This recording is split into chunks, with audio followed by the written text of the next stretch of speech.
Hallelujah. നമുക്കൊരു നിമിഷം എഴുന്നേറ്റ് നിൽക്കാം.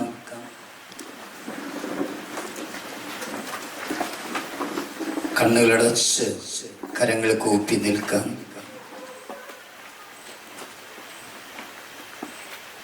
ഈ രാത്രിയിൽ ദൈവസന്നിധിയിലായിരിക്കുവാനും ദൈവവചനങ്ങൾ കേൾക്കുവാനും ധ്യാനിക്കുവാനും പ്രാർത്ഥിക്കുവാനും ദൈവം നമുക്ക് നൽകിയ ഈ വലിയ നല്ല അവസരത്തെ ഓർത്ത് നല്ലവനായ കർത്താവിന് നമുക്ക് നന്ദി പറയാം. ഈ ദേശത്തെയും ഈ ദേശത്തുള്ള നാനാജാതി മതസ്ഥരായ എല്ലാവരെയും ദൈവകരങ്ങളിലേക്ക് നമുക്ക് സമർപ്പിക്കാം. നമ്മുടെ കുടുംബത്തിന്റെ ആവശ്യങ്ങളെ, നമ്മുടെ വ്യക്തിപരമായ ആവശ്യങ്ങളെ എല്ലാം ദൈവകരങ്ങളിലേക്ക് നമുക്ക് സമർപ്പിച്ച് പ്രാർത്ഥിക്കാം. പലവിധ നിയോഗങ്ങളോടെ ഇവിടെ വന്നിരിക്കുന്ന എല്ലാവരെയും ദൈവകരങ്ങളിൽ നമുക്ക് സമർപ്പിക്കാം. പ്രത്യേകമായി ശാരീരികമായ രോഗപീഠകളോട് വന്നിരിക്കുന്ന എല്ലാവർക്കു വേണ്ടിയും നമുക്ക് പ്രാർത്ഥിക്കാം. കർത്താവേ, സൗഖ്യം നൽകണമേ എന്ന് നമുക്ക് പ്രാർത്ഥിക്കാം. തൊട്ടനുഗ്രഹിക്കണമേ എന്ന് നമുക്ക് പ്രാർത്ഥിക്കാം. രണ്ട് കരങ്ങളും ഒന്ന് ഉയർത്തിപ്പിടിക്കാവോ? എല്ലാം മറന്ന് ഏതാനും സമയം സ്വരമുയർത്തി കർത്താവിനെ ഒന്ന് സ്തുതിച്ചേ. Hallelujah, hallelujah. അല്പങ്ങളുടെ സ്വരമുയർത്തി ഒന്ന് സ്തുതിച്ചേ. എല്ലാം മറന്ന് സ്തുതിക്കട്ടെ, എല്ലാം മറന്ന് സ്വരമുയർത്തി സ്തുതിക്കട്ടെ. Praise the Lord. എല്ലാവരും ഇരിക്കുക. ഹല്ലേലൂയ. സത്യം പറഞ്ഞേ ഹല്ലേലൂയ. സത്യം പറഞ്ഞോ ഹല്ലേലൂയ. പിതാവ് പോയി, ഇനി വലിയ സ്വരത്തിൽ പറയുന്നതിന് കുഴപ്പമൊന്നുമില്ല. പിതാവ് ഉണ്ടെന്നുണ്ടെങ്കിൽ വലിയ ഭവ്യതയോടെ ഇരിക്കുക. ഞാൻ പിതാവൊന്നുമല്ല. ഒന്ന് സ്വരത്തിൽ ഹല്ലേലൂയ പറഞ്ഞേ. 100 പേര് കേൾക്കുന്ന ശബ്ദത്തിൽ ഒന്ന് ഹല്ലേലൂയ പറഞ്ഞേ. ഹല്ലേലൂയ. സുഖമാണോ? സന്തോഷമാണോ? സുഖമാണെങ്കിൽ സന്തോഷമാണെങ്കിൽ കൈയടിച്ച് കർത്താവ് നന്ദി പറഞ്ഞേ. Price the Lord. കഴിഞ്ഞ വർഷം ഞാനിവിടെ വന്നായിരുന്നു അല്ലേ അച്ഛാ? ഓക്കെ. നിങ്ങൾക്ക് ഒരു മാറ്റം ഉണ്ടായിട്ടില്ല. ധ്യാനിപ്പിച്ചത് വെറുതെ ആയിപ്പോയി. ഇവർക്കൊരു മാറ്റമില്ല. വെറുതെ ഇങ്ങനെ ഇരിക്കുക, വെള്ളമാലാക്കമാരെ പോലെ. സ്നേഹത്തോടെ ഒരു കാര്യം പറയട്ടെ, കള്ളം പറയരുത്. എൻ്റെ അച്ഛൻ പറഞ്ഞ് നുണ പറയരുതെന്ന്. നിങ്ങൾ എല്ലാവരും നുണ പറഞ്ഞിരിക്കുക. സിസ്റ്റർ അടക്കം നുണ പറഞ്ഞേക്കുക.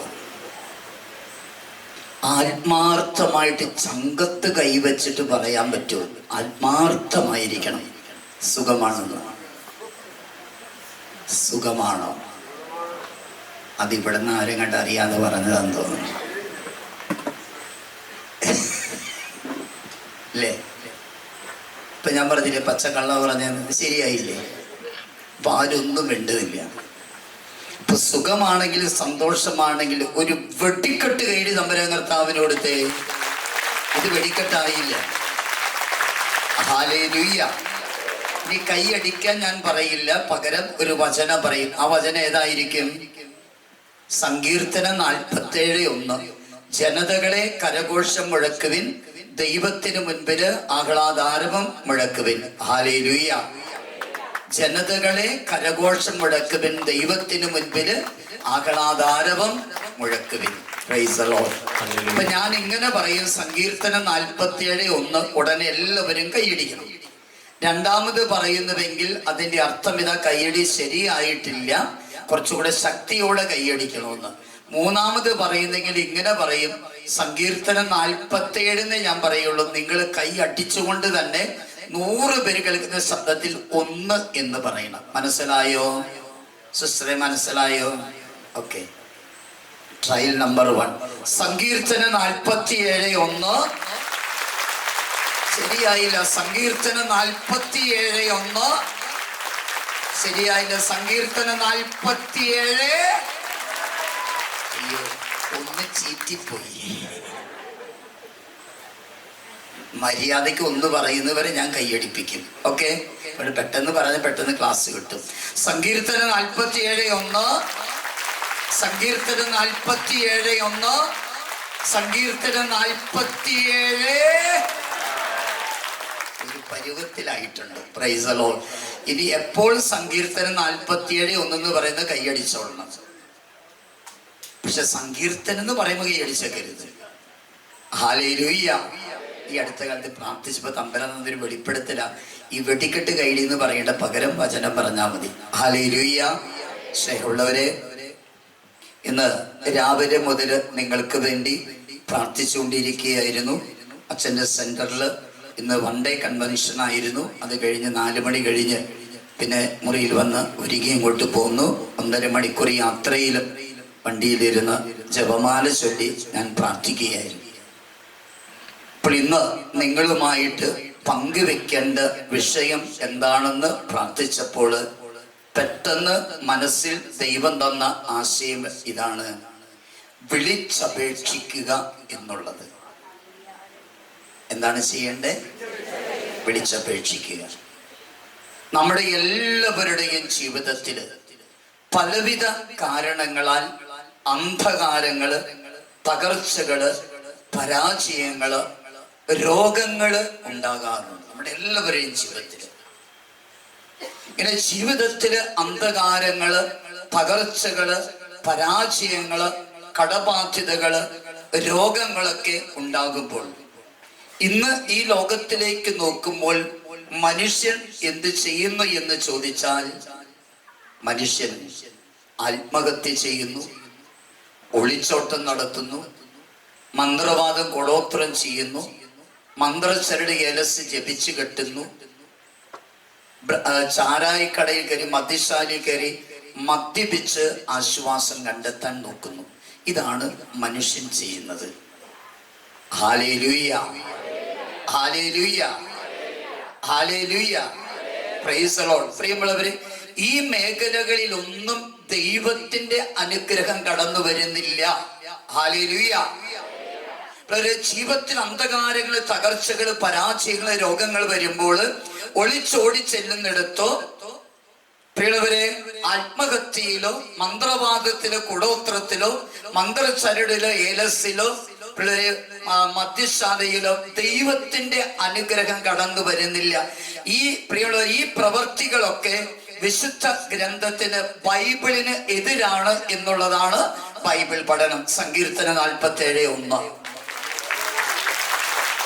വിശുദ്ധ ബൈബിൾ എന്താ പഠിപ്പിക്കുന്നത്?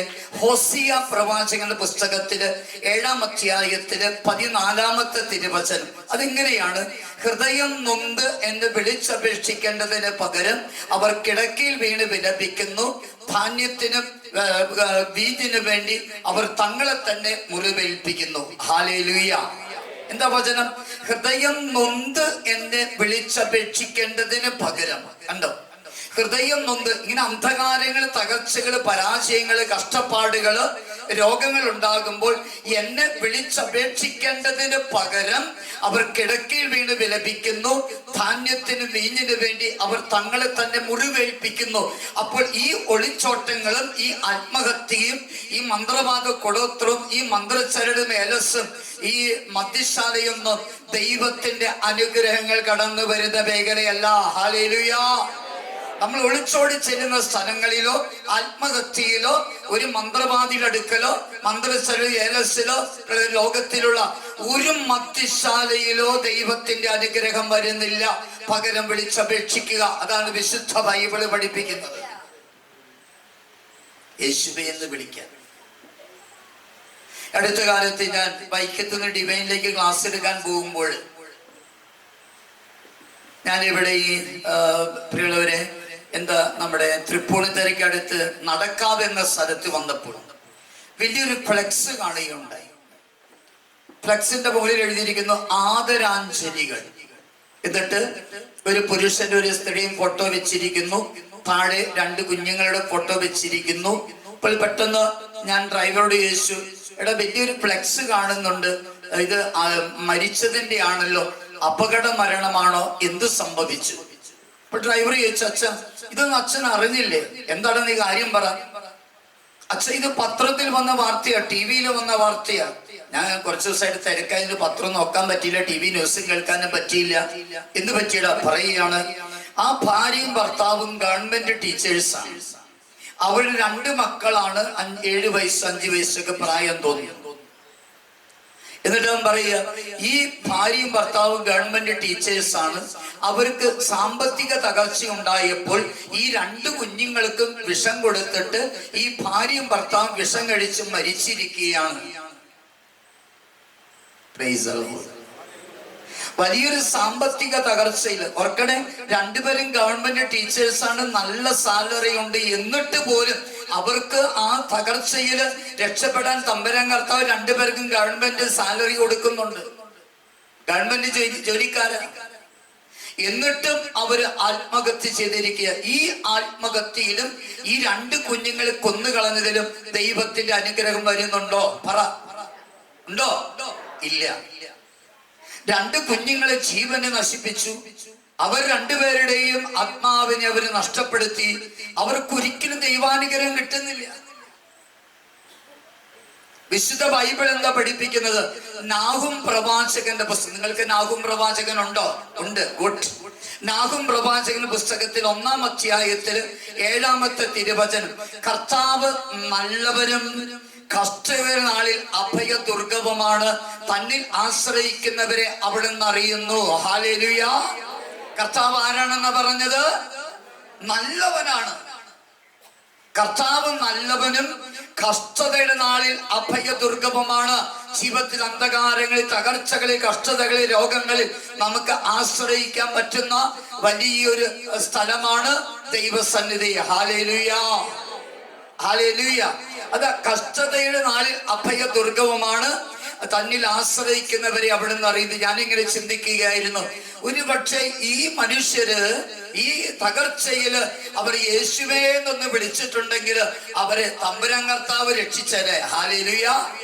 കാരണം വിശുദ്ധ ബൈബിൾ പഠിപ്പിക്കുന്നു, അപ്പോസ്തല പ്രവർത്തന 2-ാം അധ്യായത്തിൽ 21-ാമത്തെ വചനത്തിലും, റോമാക്കാർക്ക് എഴുതപ്പെട്ട ലേഖനം 10-ാം അധ്യായത്തിൽ 13-ാമത്തെ തിരുവചനത്തിലും, ജോയേൽ പ്രവാചക പുസ്തകം 2-ാം അധ്യായം 32-ാമത്തെ വചനത്തിലും നമ്മൾ വായിക്കുന്നു, കർത്താവിന്റെ നാമം വിളിച്ചപേക്ഷിക്കും രക്ഷ പ്രാപിക്കുമെന്ന്. ഹല്ലേലൂയ പറഞ്ഞേ, ഹല്ലേലൂയ പറഞ്ഞേ. മത്തായിയുടെ സുവിശേഷം 9-ാം അധ്യായം 27-31-ലും, മത്തായിയുടെ സുവിശേഷം 20-ാം അധ്യായം 30-ാം വചനത്തിലും, മർക്കോസ് 10-ാം അധ്യായം 46-52-ലും, ലൂക്കായുടെ സുവിശേഷം 17-ാം അധ്യായം 11-19-ലും ഇവിടെയൊക്കെ കർത്താവിന്റെ നാമം വിളിച്ചപേക്ഷിക്കുന്നവരെ കാണുന്ന. ഹല്ലേലൂയ. മത്തായി 9:27-31 2 അന്ധന്മാർ യേശുവിനെ വിളിച്ച് പ്രാർത്ഥിച്ചപ്പോൾ 2 പേരെയും കർത്താവ് സുഖപ്പെടുത്തി.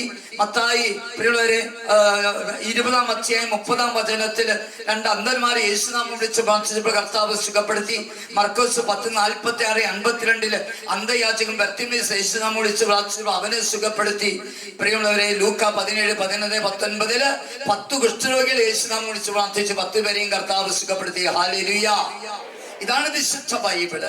ഇനി ആര് വിളിച്ചപേക്ഷിച്ചാല്, റോമാക്കാർക്ക് എഴുതപ്പെട്ട ലേഖനം 10-ാം അധ്യായത്തില് പിള്ളവരെ 12-13 വചനത്തില്, യഹൂദനും ഗ്രീക്കുകാരും തമ്മിൽ വ്യത്യാസമില്ല, എല്ലാവർക്കും കർത്താവ് ഒരുവൻ തന്നെ, തന്റെ നാമം വിളിച്ചപേക്ഷിക്കുന്ന എല്ലാവരുടെ മേലും അളവറ്റ സമ്പത്ത് വർഷിക്കുന്നു. കർത്താവിന്റെ നാമം വിളിച്ചപേക്ഷിച്ച് രക്ഷ പ്രാപിക്കുമെന്ന്. ഹല്ലേലൂയ പറഞ്ഞേ.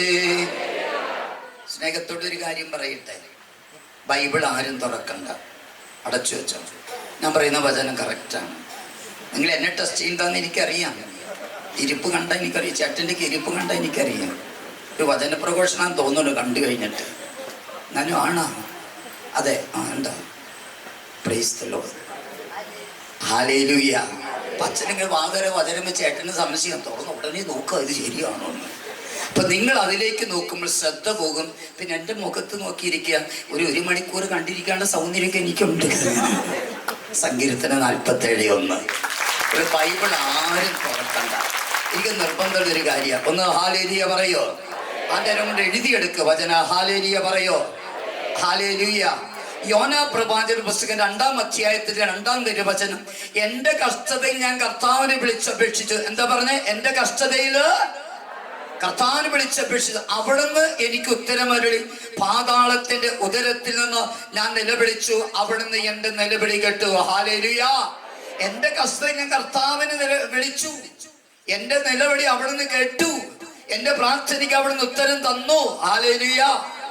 2 സാമുവേൽ 22-ാം അധ്യായം 7-ാം തിരുവചനം, കഷ്ടതയിൽ ഞാൻ കർത്താവിനെ വിളിച്ചപേക്ഷിച്ചു, എന്റെ ദൈവത്തോട് ഞാൻ നിലവിളിച്ചു, അവിടുന്ന് തന്റെ ആലയത്തിൽ നിന്ന് എന്റെ അപേക്ഷ കേട്ടു, എന്റെ നിലവിളി അവിടുത്തെ കാതുകളിലെത്തി. ഹല്ലേലൂയ. നമ്മുടെ കഷ്ടതകളിൽ കർത്താവിനെ വിളിച്ച് പ്രാർത്ഥിക്കാനാ പറയുന്നത്. ഹല്ലേലൂയ. വീണ്ടും സങ്കീർത്തനം 18:6, കഷ്ടതയിൽ ഞാൻ കർത്താവിനെ വിളിച്ചപേക്ഷിച്ചു, എന്റെ ദൈവത്തോട് ഞാൻ സഹായത്തിനായി നിലവിളിച്ചു, അവിടുന്ന് തന്റെ ആലയത്തിൽ നിന്ന് എന്റെ അപേക്ഷ കേട്ടു, എന്റെ നിലവിളി അവിടുത്തെ കാതുകളിലെത്തി. ഹല്ലേലൂയ. കഷ്ടതയിൽ യേശുവേ എന്ന് വിളിക്കണം. ഒന്ന് എന്റെ ഈശോയെ എന്നൊന്ന് പറയാൻ പറ്റുമോ? ഇപ്പൊ കിട്ടും അനുഗ്രഹം. അനുസരണമില്ലേ? എന്റെ ഈശോയെ എന്ന് വിളിക്കാൻ പറയാം ഹാലേലിയാന്ന്. ഒന്ന് എന്റെ ഈശോയെ എന്നൊന്ന് വിളിച്ചു നോക്കിക്കേ. മിക്കവാറും എന്റെ ഈശോയെ എന്നെ 90 വയസ്സുള്ള കളി വിളിക്കുന്ന പോലെയാണ്. ഇങ്ങനെ വിളിക്കുന്നറിയോ? എന്റെ ഈശോയെ എന്ന് വിളിച്ചേ. എന്റെ ശബ്ദത്തിന്റെ 10-1 ശബ്ദം വരുന്നില്ല. ആ സിസ്റ്റർ പറയാ, സിസ്റ്റർ എന്തിനേയും കേട്ട് പാരവെച്ചു പറഞ്ഞ മൈക്കുണ്ടെന്ന്. എന്റെ ഈശോയെ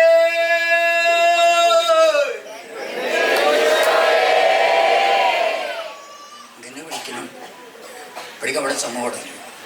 ഇതാ നമുക്ക് അനുഗ്രഹം കിട്ടാത്തതിന് കാരണം. ഒന്ന് ഹല്ലേലൂയ പറഞ്ഞേ. ഹല്ലേലൂയ. ഹല്ലേലൂയ. വീണ്ടും സങ്കീർത്തനം 50:15, അനർത്ഥകാലത്ത് എന്നെ വിളിച്ചപേക്ഷിക്കണ്ടോ?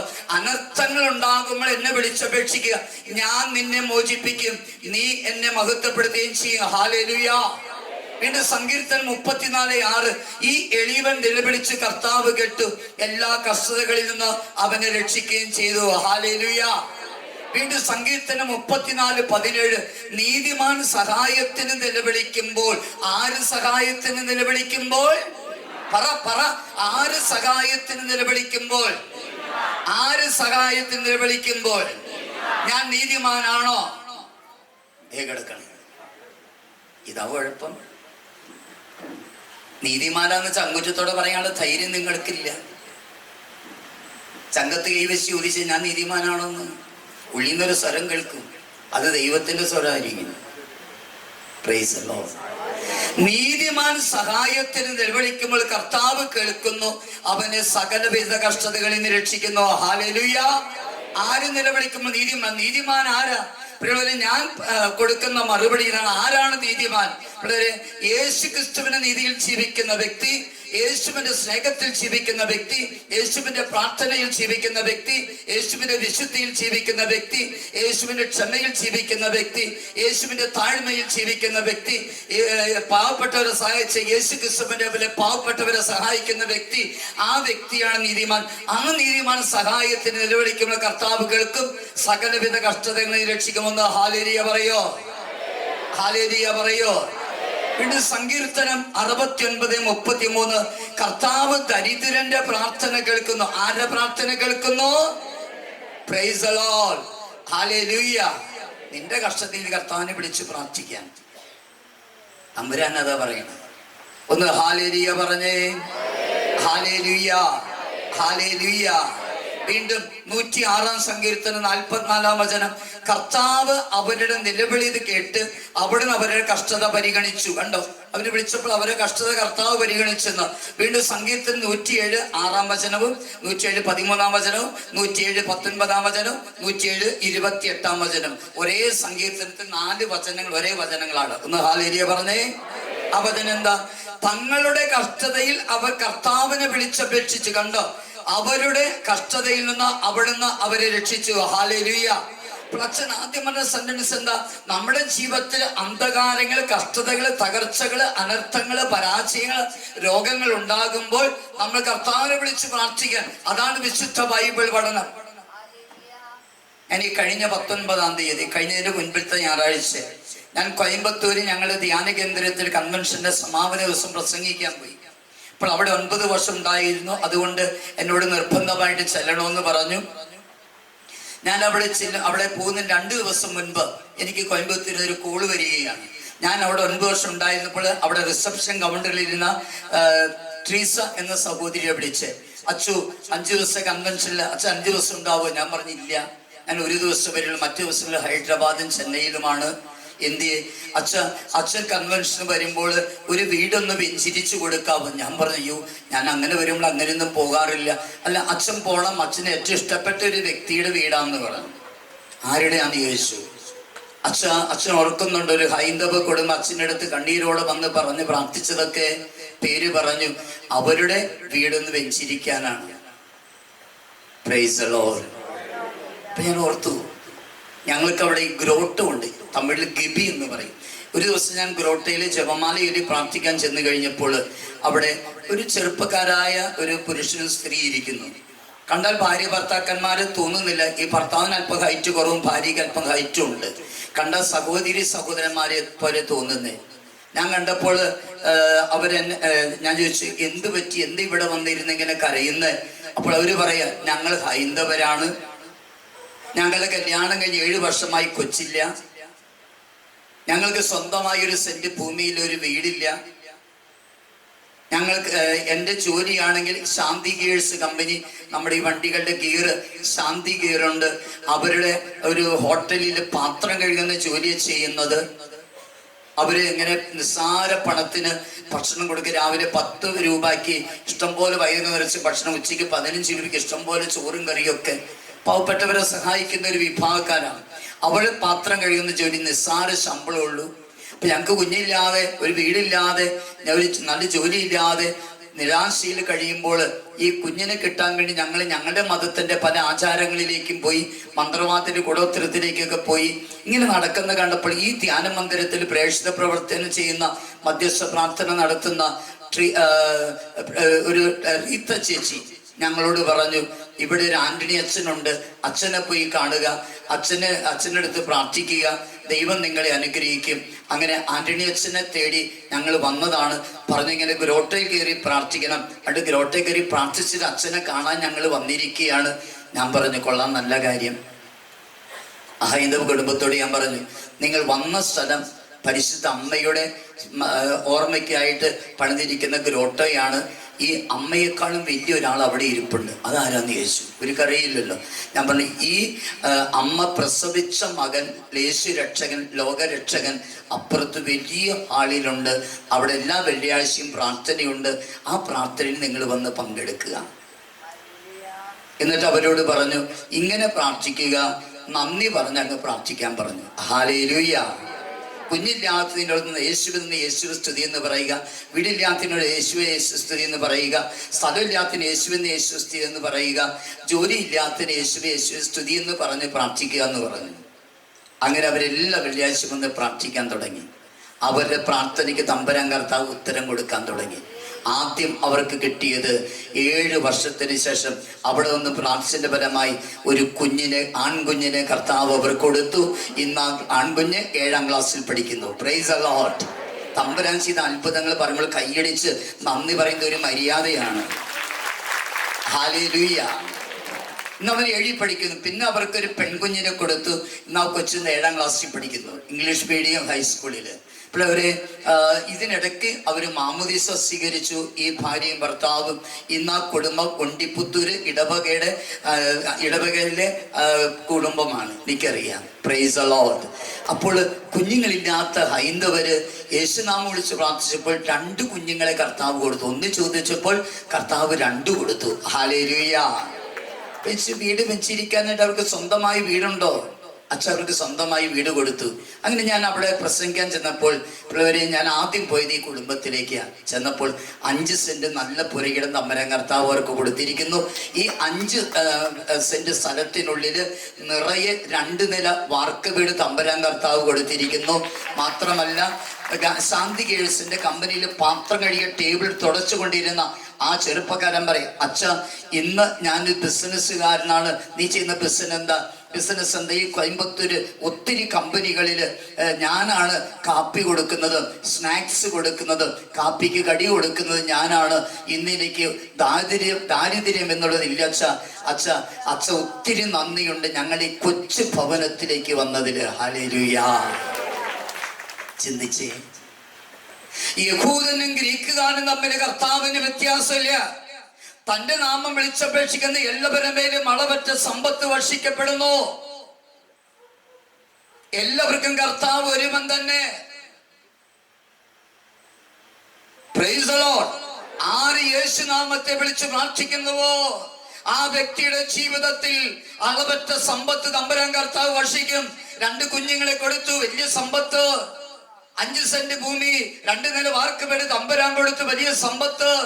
നല്ല ജോലി കൊടുത്തിരിക്കുന്നു, തമ്പുരാൻ കൊടുത്ത സമ്പത്ത്. പ്രിയമുള്ളവരെ, അതുകൊണ്ട് പ്രിയമുള്ളവരെ, ജീവിതത്തിലെ തകർച്ചകളെ ഓർത്തോ, അന്ധകാരങ്ങളെ ഓർത്തോ, പരാജയങ്ങളെ ഓർത്തോ, കഷ്ടതകളെ ഓർത്തോ നിരാശപ്പെടാതെ, ഒളിച്ചോട്ടം നടത്താതെ, ആത്മഹത്യ ചെയ്യാൻ പോകാതെ, മന്ത്രവാദ കുടത്തിൽ ചെയ്യാൻ പോകാതെ, മന്ത്രിച്ചരെ അലസ് ജപിച്ചു കെട്ടാതെ, മദ്യഷാപ്പിൽ കയറി മദ്യപിച്ച് ആശ്വാസം കണ്ടെത്താൻ നോക്കാതെ, വിളിച്ചാൽ വിളി കേൾക്കുന്ന തമ്പുരാന്റെ മുൻപിൽ ചെന്ന് എന്റെ ഈശോയെ എന്നൊന്ന് വിളിച്ച് തമ്പുരാനെ വിളിച്ച് പ്രാർത്ഥിച്ച് യെശയ്യാ 59:1 രക്ഷിക്കുവാൻ കഴിയാത്ത വിധം, കേൾക്കാനാവാത്ത വിധം യെശയ്യാ 58:9 നീ പ്രാർത്ഥിച്ചാൽ അതേ കിടക്കണം. നിങ്ങൾക്ക് നന്നായിട്ട് വചനം പറയുന്നവരാന്ന് എനിക്കറിയാം. നീ പ്രാർത്ഥിച്ചാൽ കർത്താവ് ഉത്തരം വരണം. നിലവിളിക്കുമ്പോൾ ഞാനിന്ന് മറുപടി പറയും. യെശയ്യാ 65:24 വിളിക്കും മുൻപേ ഞാൻ അവർക്ക് ഉത്തരം വരും, പ്രാർത്ഥിച്ചതിനു മുമ്പേ ഞാനത് കേൾക്കും. ജെറമ്യാ 33:3 എന്നെ വിളിക്കുക, ഞാൻ നിനക്ക് ഉത്തരം വരണം. നിന്റെ ബുദ്ധിക്ക് അതീതമായ മഹത്വം നിഗൂഢമായ കാര്യങ്ങൾ ഞാൻ നിനക്ക് വെളിപ്പെടുത്തി തരുമെന്ന് ഹല്ലേലൂയ പറയോ. രണ്ട് കരം ഉയർത്തിപ്പിടിച്ചേ. ഇനി ഒരു ഉൾക്കാഴ്ചയിലേക്ക് കടക്കാൻ പോവാ. ഞാൻ ഇതൊരു ആമുഖമായിട്ട് പറഞ്ഞതാ. സമയം കുറച്ചേ ഉള്ളൂ, പെട്ടെന്ന് പറയും. 2 കരം എത്തി ഒന്ന് സ്തുതിച്ചോട്ടെ. Hallelujah, hallelujah. അല്പം കൂടെ സ്വരം ഉയർത്തിക്കോ, അല്പം കൂടെ സ്വരം ഉയർത്തിക്കോ. എല്ലാം മറന്ന് സ്തുതിക്കട്ടെ. Praise the Lord. ഇത്രയും വചനങ്ങൾ ഞാനിങ്ങനെ ഈ സബ്ജക്റ്റുമായിട്ട് ഞാൻ തമ്പുരാന്റെ മുൻപിൽ പ്രാർത്ഥിച്ചപ്പോൾ തമ്പുരാൻ എന്ന വചനങ്ങൾ എഴുതി വെച്ചിരിക്കുന്നതാണ്. ഹല്ലേലൂയ. ഞാൻ വിശുദ്ധ ബൈബിളിലൂടെ ഈ അടുത്ത നാളിൽ ഒരു യാത്ര ചെയ്തു. ഏറ്റവും കൂടുതൽ സഹനങ്ങളിലൂടെ കടന്നുപോയ വ്യക്തി ആരെന്ന് കണ്ടെത്താൻ ശ്രമിച്ചു. അതാരായിരിക്കും? പറ. യോബ്. ഞാൻ ജോബ് എന്ന് പറയും, ഒന്ന് തന്നെയാണ്. അപ്പൊ ഞാൻ ജോബ് എന്ന് പറയാം, യോബ് എന്ന് ഓർത്താൽ മതി. ഹല്ലേലൂയ. ജോബിന്റെ പുസ്തകം ഞാൻ വായിച്ചപ്പോൾ ജോബിന്റെ പുസ്തകത്തില് 3 ഗ്രാഫുകൾ ഞാൻ വരച്ചു. എത്ര ഗ്രാഫ് വരച്ചേ? 3 ഗ്രാഫുകൾ. ഈ 3 ഗ്രാഫുകൾ നിങ്ങളുടെ മുൻപിൽ ഒന്ന് വരയ്ക്കാൻ പോവുകയാണ്. അവിടെ ശ്രദ്ധിച്ചു കേട്ടോളാം. ഒന്നാമത്തെ ഗ്രാഫ് നേരെ കുത്തനെ ഉയർന്നു നിൽക്കുന്നതാ. രണ്ടാമത്തെ ഗ്രാഫ് 0 ഡിഗ്രിയിലേക്ക് വീണ് കിടക്കുന്നതാ. മൂന്നാമത്തെ ഗ്രാഫ് വീണ്ടും 100 സ്ട്രെയിറ്റ് ആയിട്ട് ഉയർന്നു നിന്നതാണ്. ഹല്ലേലൂയ.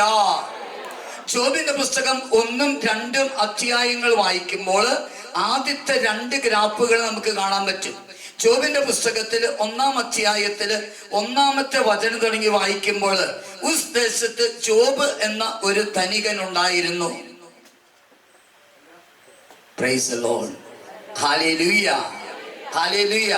അവൻ സത്യസന്ധൻ, നിഷ്കളങ്കൻ, ദൈവഭയമുള്ളവൻ, പാപത്തെ വിട്ട് ജീവിക്കുന്നവൻ. തുറന്ന് വായിക്കുമ്പോൾ കാണാം, പൗരസ്ത്യ ദേശത്ത് ജോബിനെ പോലെ സമ്പന്നനായി വേറെ ആരും ഉണ്ടായിരുന്നില്ല. അത്ര സമ്പന്നനായിരുന്നു. അപ്പോൾ ജോബിന്റെ ആദ്യത്തെ ഗ്രാഫ് ഞാനൊന്ന് വരയ്ക്കട്ടെ, ശ്രദ്ധിച്ചോ കേട്ടോ. അപ്പോഴവരെ അവന് സമ്പത്ത് ഇഷ്ടം പോലെ ഉണ്ടായിരുന്നു. അതിന്റെ തെളിവ് അവിടെ എഴുതി വെച്ചിട്ടുണ്ട്. ജോബിന് 7000 ആടുകൾ ഉണ്ടായിരുന്നു. എത്ര ആടുകളാണ്? 3000 ഒട്ടകങ്ങൾ ഉണ്ടായിരുന്നു. 500 ഏർ കാളകൾ ഉണ്ടായിരുന്നു. 500 പെൺകഴുതകൾ ഉണ്ടായിരുന്നു. അന്ന് ഒരു മനുഷ്യന്റെ സമ്പത്ത് കണക്കാക്കുന്നത് ഈ മൃഗങ്ങളുടെ എണ്ണം അനുസരിച്ച്, ആടുമാടുകൾ എണ്ണം അനുസരിച്ച്. അപ്പോൾ 1-ാമത്തെ ഗ്രാഫ് ഒന്ന് വരച്ചോട്ടെ. ജോബിന്റെ 1-ാമത്തെ ഗ്രാഫിന്റെ ഫസ്റ്റ് സ്റ്റെപ്പ് സാമ്പത്തിക മേഖല. അത് 100 നിൽക്കുന്നു. ഇനി രണ്ടാമത്തേത്, ജോബിന് 10 മക്കളുണ്ടായിരുന്നു. 7 പുത്രന്മാരും 3 പുത്രിമാരും. ഭാര്യ ഉണ്ടായിരുന്നു, സഹോദരന്മാരുണ്ടായിരുന്നു. അവിടെ എഴുതി വെച്ചിട്ടുണ്ട്. ഒത്തിരി ജോലിക്കാരുണ്ടായിരുന്നു. അപ്പോൾ ആൾബലത്തിന്റെ കാര്യത്തിൽ ജോബിന്റെ ഗ്രാഫ് രണ്ടാമത്തെ സ്റ്റെപ്പാണ്. അത് 100 നിൽക്കുന്നു. സാമ്പത്തിക മേഖല 100 അതിനപ്പുറത്ത് ആൾബലത്തിന്റെ കാര്യത്തില്. ഇനി മൂന്നാമത്തേത്, ജോബ് പൂർണ്ണ ആരോഗ്യവാനായിരുന്നു. ഒന്നാമത്തെ ഗ്രാഫ് അച്ഛൻ വരച്ചു. അപ്പോൾ ഇവിടെ നിന്ന് നിങ്ങളും ഈ ഗ്രാഫ് ഒന്ന് നിങ്ങളുടെ ജീവിതമായിട്ട് ബന്ധപ്പെടുത്തി ഒന്ന് വരയ്ക്കും, നല്ലതാണ് കേട്ടോ. നിങ്ങൾ സാമ്പത്തിക മേഖല ഗ്രാഫ് എങ്ങനെ, ആൾബലം കൊണ്ട് എങ്ങനെ, ആരോഗ്യം കൊണ്ട് എങ്ങനെ. ഇനി രണ്ടാമത്തെ ഗ്രാഫ് വരയ്ക്കാൻ തുടങ്ങിയത് ജോബിന്റെ പുസ്തകം 1-ാം അധ്യായം പ്രിയമുള്ളവരെ 6 തുടങ്ങിയ വചനത്തിലേക്ക് വരുമ്പോഴാണ്. അവിടെ ഇങ്ങനെയാണ്, ഒരു ദിവസം സ്വർഗത്തിൽ ഒരു സമ്മേളനം നടക്കുന്നു. അധ്യക്ഷൻ ദൈവമാണ്. മാലാഖമാര് അവിടേക്ക് കൂട്ടമായിട്ട് വരുന്നു. അവരുടെ കൂട്ടത്തില് പിശാചും വരുന്നുണ്ട്. ഈ മാലാഖമാർക്ക് മനസ്സിലായില്ല. കാരണം എന്താണെന്നറിയാവോ?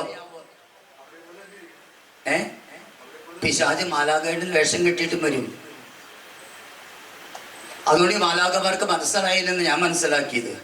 പക്ഷെ ദൈവം കണ്ടു. ദൈവം ചോദിച്ചു, സാത്താൻ നീ എവിടെ നിന്ന് വരുന്നു? ഉടനെ പിശാച് പറഞ്ഞു, ഞാൻ ലോകം വേണ്ടി ചുറ്റിസഞ്ചരിച്ചിട്ട് വന്നിരിക്കുകയാണ്. അതിന്റെ അർത്ഥം എന്താ അറിയോ? ഇവിടെ ഇരിക്കുന്ന നിങ്ങളുടെ എല്ലാവരും വീട്ടിലും പിശാച് വന്നിട്ടുണ്ടെന്ന്. സങ്കീർത്തനം 47:1. കോൺവെന്റിലും വന്നിട്ടുണ്ട്, ആശ്രമത്തിലും വന്നിട്ടുണ്ട്. Price the Lord. ദൈവം ചോദിച്ചു, എന്റെ ദാസൻ ജോബിനെ പോലെ സത്യസന്ധൻ, നിഷ്കളങ്കൻ, ദൈവഭയമുള്ളവൻ, പാപത്തിൽ പെട്ടി ജീവിക്കുന്നവൻ, ഇതുപോലെ എന്റെ ദാസനായ ജോബിനെ പോലെ വേറെ ആരെങ്കിലും നീ മുഖത്ത് കണ്ടോ? ഉടനെ പിശാച് കൊടുത്തൊരു മറുപടിയുണ്ട്. നീ ജോബിന് അവന്റെ ഭവനത്തിന് സമ്പത്തിന് ചുറ്റും വേലിക്കെട്ടുണ്ടാക്കി വെച്ച് സുരക്ഷിതത്വം, വിജയം, സാമ്പത്തിക ഉയർച്ച കൊടുത്തിരിക്കുന്നു. അതുകൊണ്ട് ആർക്കും അവന്റെ ജീവിതത്തിൽ കടന്നു ചെല്ലാനോ എനിക്കും അവനുള്ളിലേക്ക് കടന്നു ചെന്ന് അവന് നിന്നിൽ നിന്ന് വേർപ്പെടുത്താനോ സാധിക്കുന്നില്ല. Price the Lord. ശ്രദ്ധിച്ചേ, ജോബിനും അവന്റെ ഭവനത്തിന് സമ്പത്തിന് ചുറ്റും പ്രിയമുള്ളവരെ ദൈവം ഒരു വേലിക്കെട്ട് പണിത് വെച്ചെന്നാണ് പിശാച് പോലും പറഞ്ഞത്. ആ വേലിക്കെട്ടിന്റെ പേരെന്താണെന്നറിയോ? പരിശുദ്ധാത്മാഭിഷേകത്തിന്റെ വേലിക്കെട്ട്. സങ്കീർത്തനം 47:1. ഈ പരിശുദ്ധാത്മാഭിഷേകത്തിന്റെ വേലിക്കെട്ട് നമ്മുടെ കുടുംബങ്ങൾക്ക് ചുറ്റും പണിതുയർത്താൻ പറ്റാത്തത് കൊണ്ടാണ് ഇന്ന് ഈ ലോകത്തിന്റെ ശക്തികൾക്ക് നമ്മുടെ കുടുംബത്തിലേക്ക് കടന്നു വന്ന്, നമ്മുടെ ജീവിതത്തിലേക്ക് കടന്നു വന്ന് നമ്മെ തകർക്കാൻ കഴിയുന്നത്. ഹല്ലേലൂയ. ഈ കൺവെൻഷനിലൂടെ പരിശുദ്ധാത്മ അഭിഷേകത്തിന്റെ വേലിക്കെട്ട് നിങ്ങളുടെ പറമ്പിന് ചുറ്റും പണിത് വെച്ചാലുണ്ടല്ലോ, നിങ്ങളുടെ കുടുംബത്തിന് ഒരു പിശാചും കടന്നു വരില്ല, ഒരു ശക്തിയും കടന്നു വരില്ല, നിങ്ങൾ തകർക്കില്ല. Price the Lord. എന്റെ പിശാച് പറയുക, അവര് തകർച്ചകൾ കൊടുത്തേ അവൻ നിന്നെ വിട്ടുപോകുന്നത് കാണാൻ പറ്റും. അവന് തകർച്ചകൾ കൊടുത്ത് നിന്നെ വിട്ടുപോകുന്നത് കാണാൻ പറ്റും. അപ്പൊ ദൈവം ചോദിച്ചു, ജോബിന് എന്ത് തകർച്ചയാണ് ഞാൻ കൊടുക്കേണ്ടത്? പിശാച് 3 തകർച്ചകൾ ആവശ്യപ്പെട്ടെ. ശ്രദ്ധിച്ചോ? ഇനി ഈ 3 തകർച്ചകൾ രണ്ടാമത്തെ ഗ്രാഫാണ്. പിശാച് ആദ്യം പറഞ്ഞു, അവന്റെ സമ്പത്തിന്റെ മേൽ കൈവയ്ക്കാൻ എന്നെ അനുവദിക്കുക, അവൻ നിന്നെ വിട്ടുപോണത് കാണാം. തമ്പരം കർത്തവന് ജോബിന്റെ സമ്പത്തിന്റെ മേൽ കൈവച്ചോ, പക്ഷെ അവന്റെ ആരോഗ്യത്തിന്റെ മേൽ കൈവയ്ക്കരുത്. പിശാച് പോയി അവന്റെ സമ്പത്തിന്റെ മേൽ കൈവച്ചു. ആടുമാടുകളെല്ലാം ചത്തൊടുങ്ങി, സാമ്പത്തികമായി അവൻ തകർന്നു. ഈ പിശാച് ആവശ്യപ്പെട്ടത് ജോബിന്റെ 1-ാമത്തെ സ്വപ്നത്തിന്റെ മേൽ കൈവയ്ക്കാനാ. മറ്റൊരു ഭാഷയിൽ പറഞ്ഞാൽ മനുഷ്യന്റെ 1-ാമത്തെ സ്വപ്നം സമ്പത്താണ്. ചേട്ടാ, എന്തിനു വേണ്ടി ജീവിക്കുന്ന ചേട്ടാ? എന്തിനു വേണ്ടിയാ? പറഞ്ഞു നോക്ക്. കുറെ പണം ഉണ്ടാക്കണം അല്ലേ? പറഞ്ഞ ആ വെളുത്തി ഷർട്ടിട്ട് എന്നോട് ഇങ്ങനെ ചോദിക്കുന്നേ അല്ലേ? പണം ഉണ്ടാക്കണം, സുഖിച്ച് ജീവിക്കണം, മക്കളെ US-ൽ വിടണം, മക്കളെ കാനഡയിൽ വിടണം, മക്കളെ ഓസ്ട്രേലിയയിൽ വിടണം, മക്കളെ UK-യിൽ വിടണം, മക്കളെ അയർലൻഡിൽ വിടണം, മക്കളെ ന്യൂസിലാൻഡിൽ വിടണം. എന്തിനാ?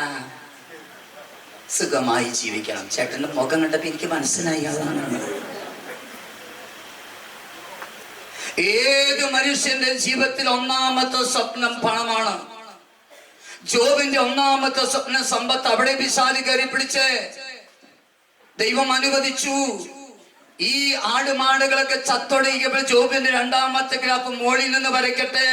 അവന്റെ സാമ്പത്തിക മേഖല നേരെ കുത്തനെ താഴേക്ക് വീണു. പിശാച് ദൈവത്തിന്റെ അടുക്കൽ വന്ന് ചോദിച്ചു, ജോബിന് സാമ്പത്തിക തകർച്ച കൊടുത്തില്ലേ? കൊടുത്തു. അവൻ എങ്ങനെയുണ്ട്? ഓ, ഇനി അവന് സമ്പത്തുണ്ടാകില്ലെന്ന് ആർക്കെങ്കിലും പറയാൻ പറ്റുമോ? ദൈവം ചോദിച്ചു, ഇനി എന്ത് തകർച്ച കൊടുക്കണം? പറഞ്ഞു, അവന്റെ മക്കളുടെ മേൽ കൈവയ്ക്കാൻ എന്നെ അനുവദിക്കുക. ഹല്ലേലൂയ എന്ന് പറഞ്ഞാൽ ജോബിന്റെ രണ്ടാമത്തെ സ്വപ്നം മക്കളാണ് എന്ന് പറഞ്ഞാൽ ഈ ലോകത്ത് മനുഷ്യന്റെ രണ്ടാമത്തെ സ്വപ്നം മക്കളാണ്. ചേട്ടൻ ജീവിക്കുന്ന ആർക്ക് വേണ്ടിയിട്ടാ? സുവിശേഷ പ്രഘോഷക ആർക്ക് വേണ്ടി ജീവിക്കുന്നേ? ആർക്ക് വേണ്ടി അധ്വാനിക്കുന്നേ? പറ. അങ്ങനെയാണെങ്കിൽ ഒരു സെന്റ് സ്ഥലം പോലും വീട്ടിലുണ്ടാകാൻ പാടില്ല. എന്തിനാ നുണ പറയുന്നേ? സങ്കീർത്തനം 47:1. ചുമ്മാ ഇത് നുണ പറഞ്ഞേക്കോ? എന്റെ അടുത്ത് കുമ്പസാരിക്കാൻ പറഞ്ഞ ഇവിടെ കുമ്പസാരിച്ചാൽ മതി. പ്രൈസ്. മക്കൾക്ക് വേണ്ടി ജീവിക്കുന്ന ഒരു ഉദാഹരണം പറയട്ടെ. ചേച്ചിയുടെ പേരെന്താ? റെജി. ഗുഡ്. ഒന്ന് എഴുന്നേറ്റ് നിൽക്കാവോ? ഓക്കെ. ആ കൊച്ചാരെയാ? ഉറപ്പാണല്ലോ, ഡൗട്ടില്ലല്ലോ. Okay, good. ഞാൻ പറയുന്നത് അനുസരിക്കാവോ? അച്ഛൻ പറയുന്നത് അനുസരിക്കാവോ? ഇത്രയും ആളുകളുടെ മുമ്പിൽ വെച്ചാ പറഞ്ഞേക്കണം. അച്ഛൻ എന്ത് പറഞ്ഞാൽ ഞാൻ അനുസരിക്കും, അല്ലേ? ഉദാഹരണം പറയാം. ഈ കൊച്ചിന് അവൻ്റെ ചേച്ചിയുടെ മുഖത്ത് ഈ കണ്ണുറ്റി കാണിക്കുന്നുണ്ട്. അവന് 6 മാസം പ്രായമുള്ളൂ എന്ന് വിചാരിക്കുക. കയ്യിൽ കുഞ്ഞുണ്ടെന്ന് വിചാരിക്കുക. ആ കൊച്ചിനെ എടുത്തിട്ട് പൊക്കി നിലത്തടിച്ച് കൊല്ലാൻ പറഞ്ഞ ചടുത്തി കൊല്ലുവോ? പറ പറ. നിങ്ങൾ പറയില്ലേ? കൊല്ലുവോ? ഇല്ല. അണ്ട് ഇപ്പഴാ അവൻ്റെ നെടുവീർപ്പ് വീണത്. അവങ്ങനെ നോക്കുക ടെൻഷനായിട്ട്. ഒന്ന് ചിന്തിച്ചേ. റെജി എന്നല്ലേ പറഞ്ഞേ? റെജി എങ്ങാനും ആ കൊച്ചിനെ നിലത്തടിച്ച് കൊന്ന ഭർത്താവ് അടിക്കുന്ന മുൻപ് ഞാനായിരിക്കും നിന്റെ കണ്ണക്കുറ്റി കടിക്കുക. ഇരിക്കും. എന്നെ അനുസരിക്കാമെന്ന് പറഞ്ഞ അവൾക്ക് ഞാൻ കൊടുക്കേണ്ട ശിക്ഷ എന്താ? ഞാൻ വെറുതെ വിട്ടിരിക്കുന്നു. അവന് നിലത്തടിച്ച് കൊല്ലാൻ പറഞ്ഞാല് സഹോദരി പറയും, അച്ഛോ ചിരി പുളിക്കും. ഇത് അച്ഛന്റെ കൊച്ചല്ല, ഞാൻ നൊന്ത് പ്രസവിച്ച എന്റെ കുഞ്ഞ. ഇവന് വേണ്ടി ഞാൻ ജീവിക്കുന്നത്. കേട്ടോ?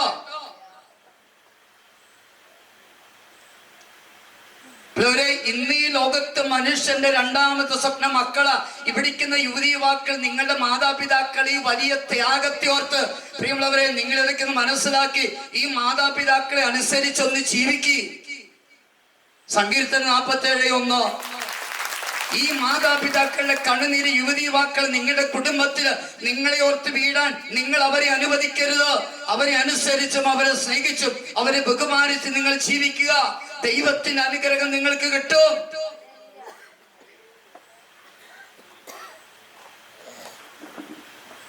ഹല്ലേലൂയ. ജോബ് അവന്റെ സാത്തമ്മ അവന്റെ മക്കളുടെ മേൽ കൈവച്ച് മക്കളെല്ലാവരും മരിച്ചു. ദൈവസന്നിധിയിൽ വന്ന് അവന് മക്കളൊക്കെ മരിച്ചോ അവൻ എങ്ങനെയുണ്ട്? ഓ, ഇനി അവന് കുഞ്ഞുങ്ങൾ ഉണ്ടാകില്ലെന്ന് പറയാൻ പറ്റുമോ? അബ്രാഹത്തിന് 100-ാമത്തെ വയസ്സിലും കൊച്ചുണ്ടായതല്ലേ. അപ്പൊ ഇനി അവന് കൊച്ചുണ്ടാകും. അവന് 100 ആയിട്ടില്ലല്ലോ. ഇനി എന്ത് സഹനം കൊടുക്കണം? പറഞ്ഞു, അവന്റെ ആരോഗ്യത്തിന് മേൽ കൈവയ്ക്കാൻ, ശരീരത്തിൽ കൈവയ്ക്കാൻ അനുവദിക്കുക. 2 പ്രാവശ്യം ദൈവം പറഞ്ഞു, സമ്പത്തിന് മേൽ കൈവച്ചോ, ആരോഗ്യത്തിൽ തുടരുത്. മക്കളുടെ മേൽ കൈവച്ചോ, അവന്റെ ആരോഗ്യത്തിൽ തുടരുത്. അവിടെയാണ് പിശാച് കയറി പിടിച്ച് അവന്റെ ആരോഗ്യത്തിൽ ശരീരത്തിൽ കൈവയ്ക്കാൻ എന്നെ അനുവദിക്കുന്നു പറഞ്ഞാൽ ജോബിന്റെ 3-ാമത്തെ സ്വപ്നം അതവന്റെ ശരീരമാണ്, ആരോഗ്യമാണ്. ഈ ലോകത്ത് മനുഷ്യന്റെ 3-ാമത്തെ സ്വപ്നം ശരീരമാണ്, ആരോഗ്യമാണ്. അതുകൊണ്ട് ഭർത്താവ് ഭാര്യയെ തല്ലി 1 അടി അടിച്ചു. റെജി പറയും, ഓക്കെ, കുഴപ്പമില്ല. 2ാമതടിക്കാൻ ഭർത്താവ് കയ്യാവുമ്പോൾ റെജി എന്താ പറയാന്നറിയാവോ? Praise the Lord, hallelujah. നിന്ന് കൊടുക്കുവോ? ഇല്ല. ചേട്ടാ എന്തേടി? 1 എന്നെ അടിച്ചു, ഞാൻ സഹിച്ചു. ഇനി എന്നെ അടിച്ച നീ എന്നാ ചെയ്യൂടി? ചേട്ടനടിക്ക് അപ്പ എരന്ന് വാങ്ങുക. എന്നെ അടിക്ക് അപ്പ നീ എന്നാ കാണിക്കൂടി? ചേട്ടൻ അടിക്ക്. എരന്ന് ഒരടി വാങ്ങി. റെജി എന്ത് ചെയ്യും? ഭർത്താവിന് കുറച്ച് ഹൈറ്റ് കൂടുതലായതുകൊണ്ട് റെജി ഹൈ ജമ്പ് ചാടി ഭർത്താവിന്റെ കണ്ണക്കുറ്റി കൊറ്റടി തിരിച്ചു ഓടിക്കുന്നു. കാരണം എന്താ? എൻ്റെ ശരീരം. എന്റെ ശരീരം. സാമ്പത്തിക മേഖല താഴേക്ക് പോയി. മക്കൾ 10 പേര് മരിച്ചു. രണ്ടാമത്തെ സ്റ്റെപ്പ് സീറോയിലേക്ക് വീണു. മൂന്നാമത്തേത് പ്രിയമുള്ളവരെ, ദൈവം പറഞ്ഞു അവന്റെ ശരീരത്തിന്മേൽ കൈവച്ച, പക്ഷേ അവന്റെ ജീവന്റെ മേൽ കൈവയ്ക്കാൻ നിനക്ക് അധികാരമില്ല. പ്രിയമുള്ളവരെ, അവന്റെ ശരീരത്തിൽ കൈവച്ചു. ഒറ്റഭരണമായി ജോബിന്റെ ആരോഗ്യത്തിന്റെ മേഖല 0 ഡിഗ്രിയിലേക്ക് വീണു. രണ്ടാമത്തെ ഗ്രാഫ് 0 ഡിഗ്രിയിലാണ് കിടക്കുന്നത്. ആദ്യത്തേത് 100-100-ലാണെങ്കിൽ രണ്ടാമത്തേത് 0-യിലേക്ക്. ഒരുപക്ഷെ ഇതുപോലെ സമ്പത്തിന്റെ മേഖലയിലും ആൾബലത്തിലും ആരോഗ്യത്തിന്റെ തലത്തിലും തകർച്ചകളുള്ള വ്യക്തികൾ എന്റെ മുൻപിൽ ഇരിപ്പുണ്ട്. നിങ്ങൾക്ക് ഉത്തരം ജോബിലുള്ളതിനെ ഞാൻ പറയാൻ പോവുകയാണ്. ഒന്ന് ഹല്ലേലൂയ പറയോ, ഹല്ലേലൂയ പറയോ. ഈ 3 തകർച്ചകൾ ഉണ്ടായിട്ട് ജോബ് എന്ത് ചെയ്തു? ജോബിന്റെ പുസ്തകം 1-ാം അധ്യായം 20-22. ജോബ് എഴുന്നേറ്റു, ശിരസ് മുണ്ടനം ചെയ്തു, സാഷ്ടാംഗ പ്രണാമം കിടന്നു. എന്നിട്ട് അവൻ പറഞ്ഞു, അമ്മയുടെ ഉദരത്തിൽ നിന്ന് നഗ്നനായി ഞാൻ വന്നു, നഗ്നനായി തന്നെ പിൻവാങ്ങും. ദൈവം തന്നു, ദൈവം എടുത്തു, ദൈവത്തിന്റെ നാമം മഹത്വപ്പെടട്ടെ. അതിന്റെ പേരിൽ ജോബ് പാപം ചെയ്തില്ല. സഹോദരങ്ങളെ, ഈ 3 തകർച്ച ഉണ്ടായപ്പോൾ ജോബ് ഒളിച്ചോടിയോ? ഞാൻ കണ്ടില്ല ബൈബിളിൽ. ജോബ് ആത്മഹത്യ ചെയ്യാൻ കയറെടുത്തോ? ജോബ് ആത്മഹത്യ ചെയ്യാൻ വിഷപ്പിക്ക് കുപ്പി കയ്യിലെടുത്തോ? ജോബ് ആത്മഹത്യ ചെയ്യാൻ കിണർ തേടിപ്പോയോ? ജോബ് ആത്മഹത്യ ചെയ്യാൻ റെയിൽവേ ട്രാക്കിലേക്ക് പോയോ? ഞാൻ കണ്ടില്ല. ഒന്ന് ഹല്ലേലൂയ പറയോ, ഹല്ലേലൂയ പറയോ, ഹല്ലേലൂയ പറയോ, ഹല്ലേലൂയ പറയോ. ഇതാണ് ജോബിന്റെ രണ്ടാമത്തെ ഗ്രാഫ്. സഹോദരങ്ങളെ, ഇനി ജോബിന്റെ പുസ്തകം 2:9 വായിക്കാവോ? ഇവൻ ഒരു ഒട്ടുകഷ്ണമെടുത്ത് അവന്റെ ശരീരം ചുരണ്ടിക്കൊണ്ടിരുന്നപ്പോൾ അവന്റെ ഭാര്യ എന്താ പറഞ്ഞറിയോ? താൻ ഇപ്പോഴും ദൈവത്തെ സ്തുതിച്ചുകൊണ്ടിരിക്കുകയാണോ? താൻ ദൈവത്തെ തള്ളിപ്പറഞ്ഞ് ആത്മഹത്യ ചെയ്യ്. ഒരു ഭാര്യ കൊടുത്ത കൗൺസിലിംഗ്. പ്രിയമുള്ളവരെ, സാമ്പത്തിക തകർച്ചയിലും ആൾബലത്തിലും ആരോഗ്യത്തിലും ജോബിന് തകർച്ചകൾ ഉണ്ടായപ്പോൾ അവന്റെ ഭാര്യ അവനോട് ചേർന്ന് നിന്നില്ല. അവന്റെ സഹോദരന്മാർ അവനെ വിട്ടുപോയി.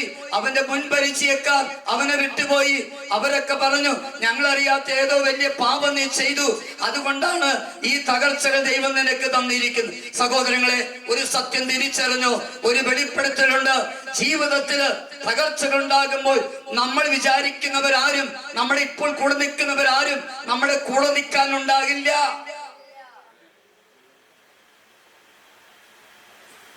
സുവിശേഷ പ്രഘോഷകന് ആരും ഉണ്ടാവില്ല കൂടെ. ഈ ഓർമ്മയുണ്ടായാൽ നല്ലത്. സങ്കീർത്തനം 47:1.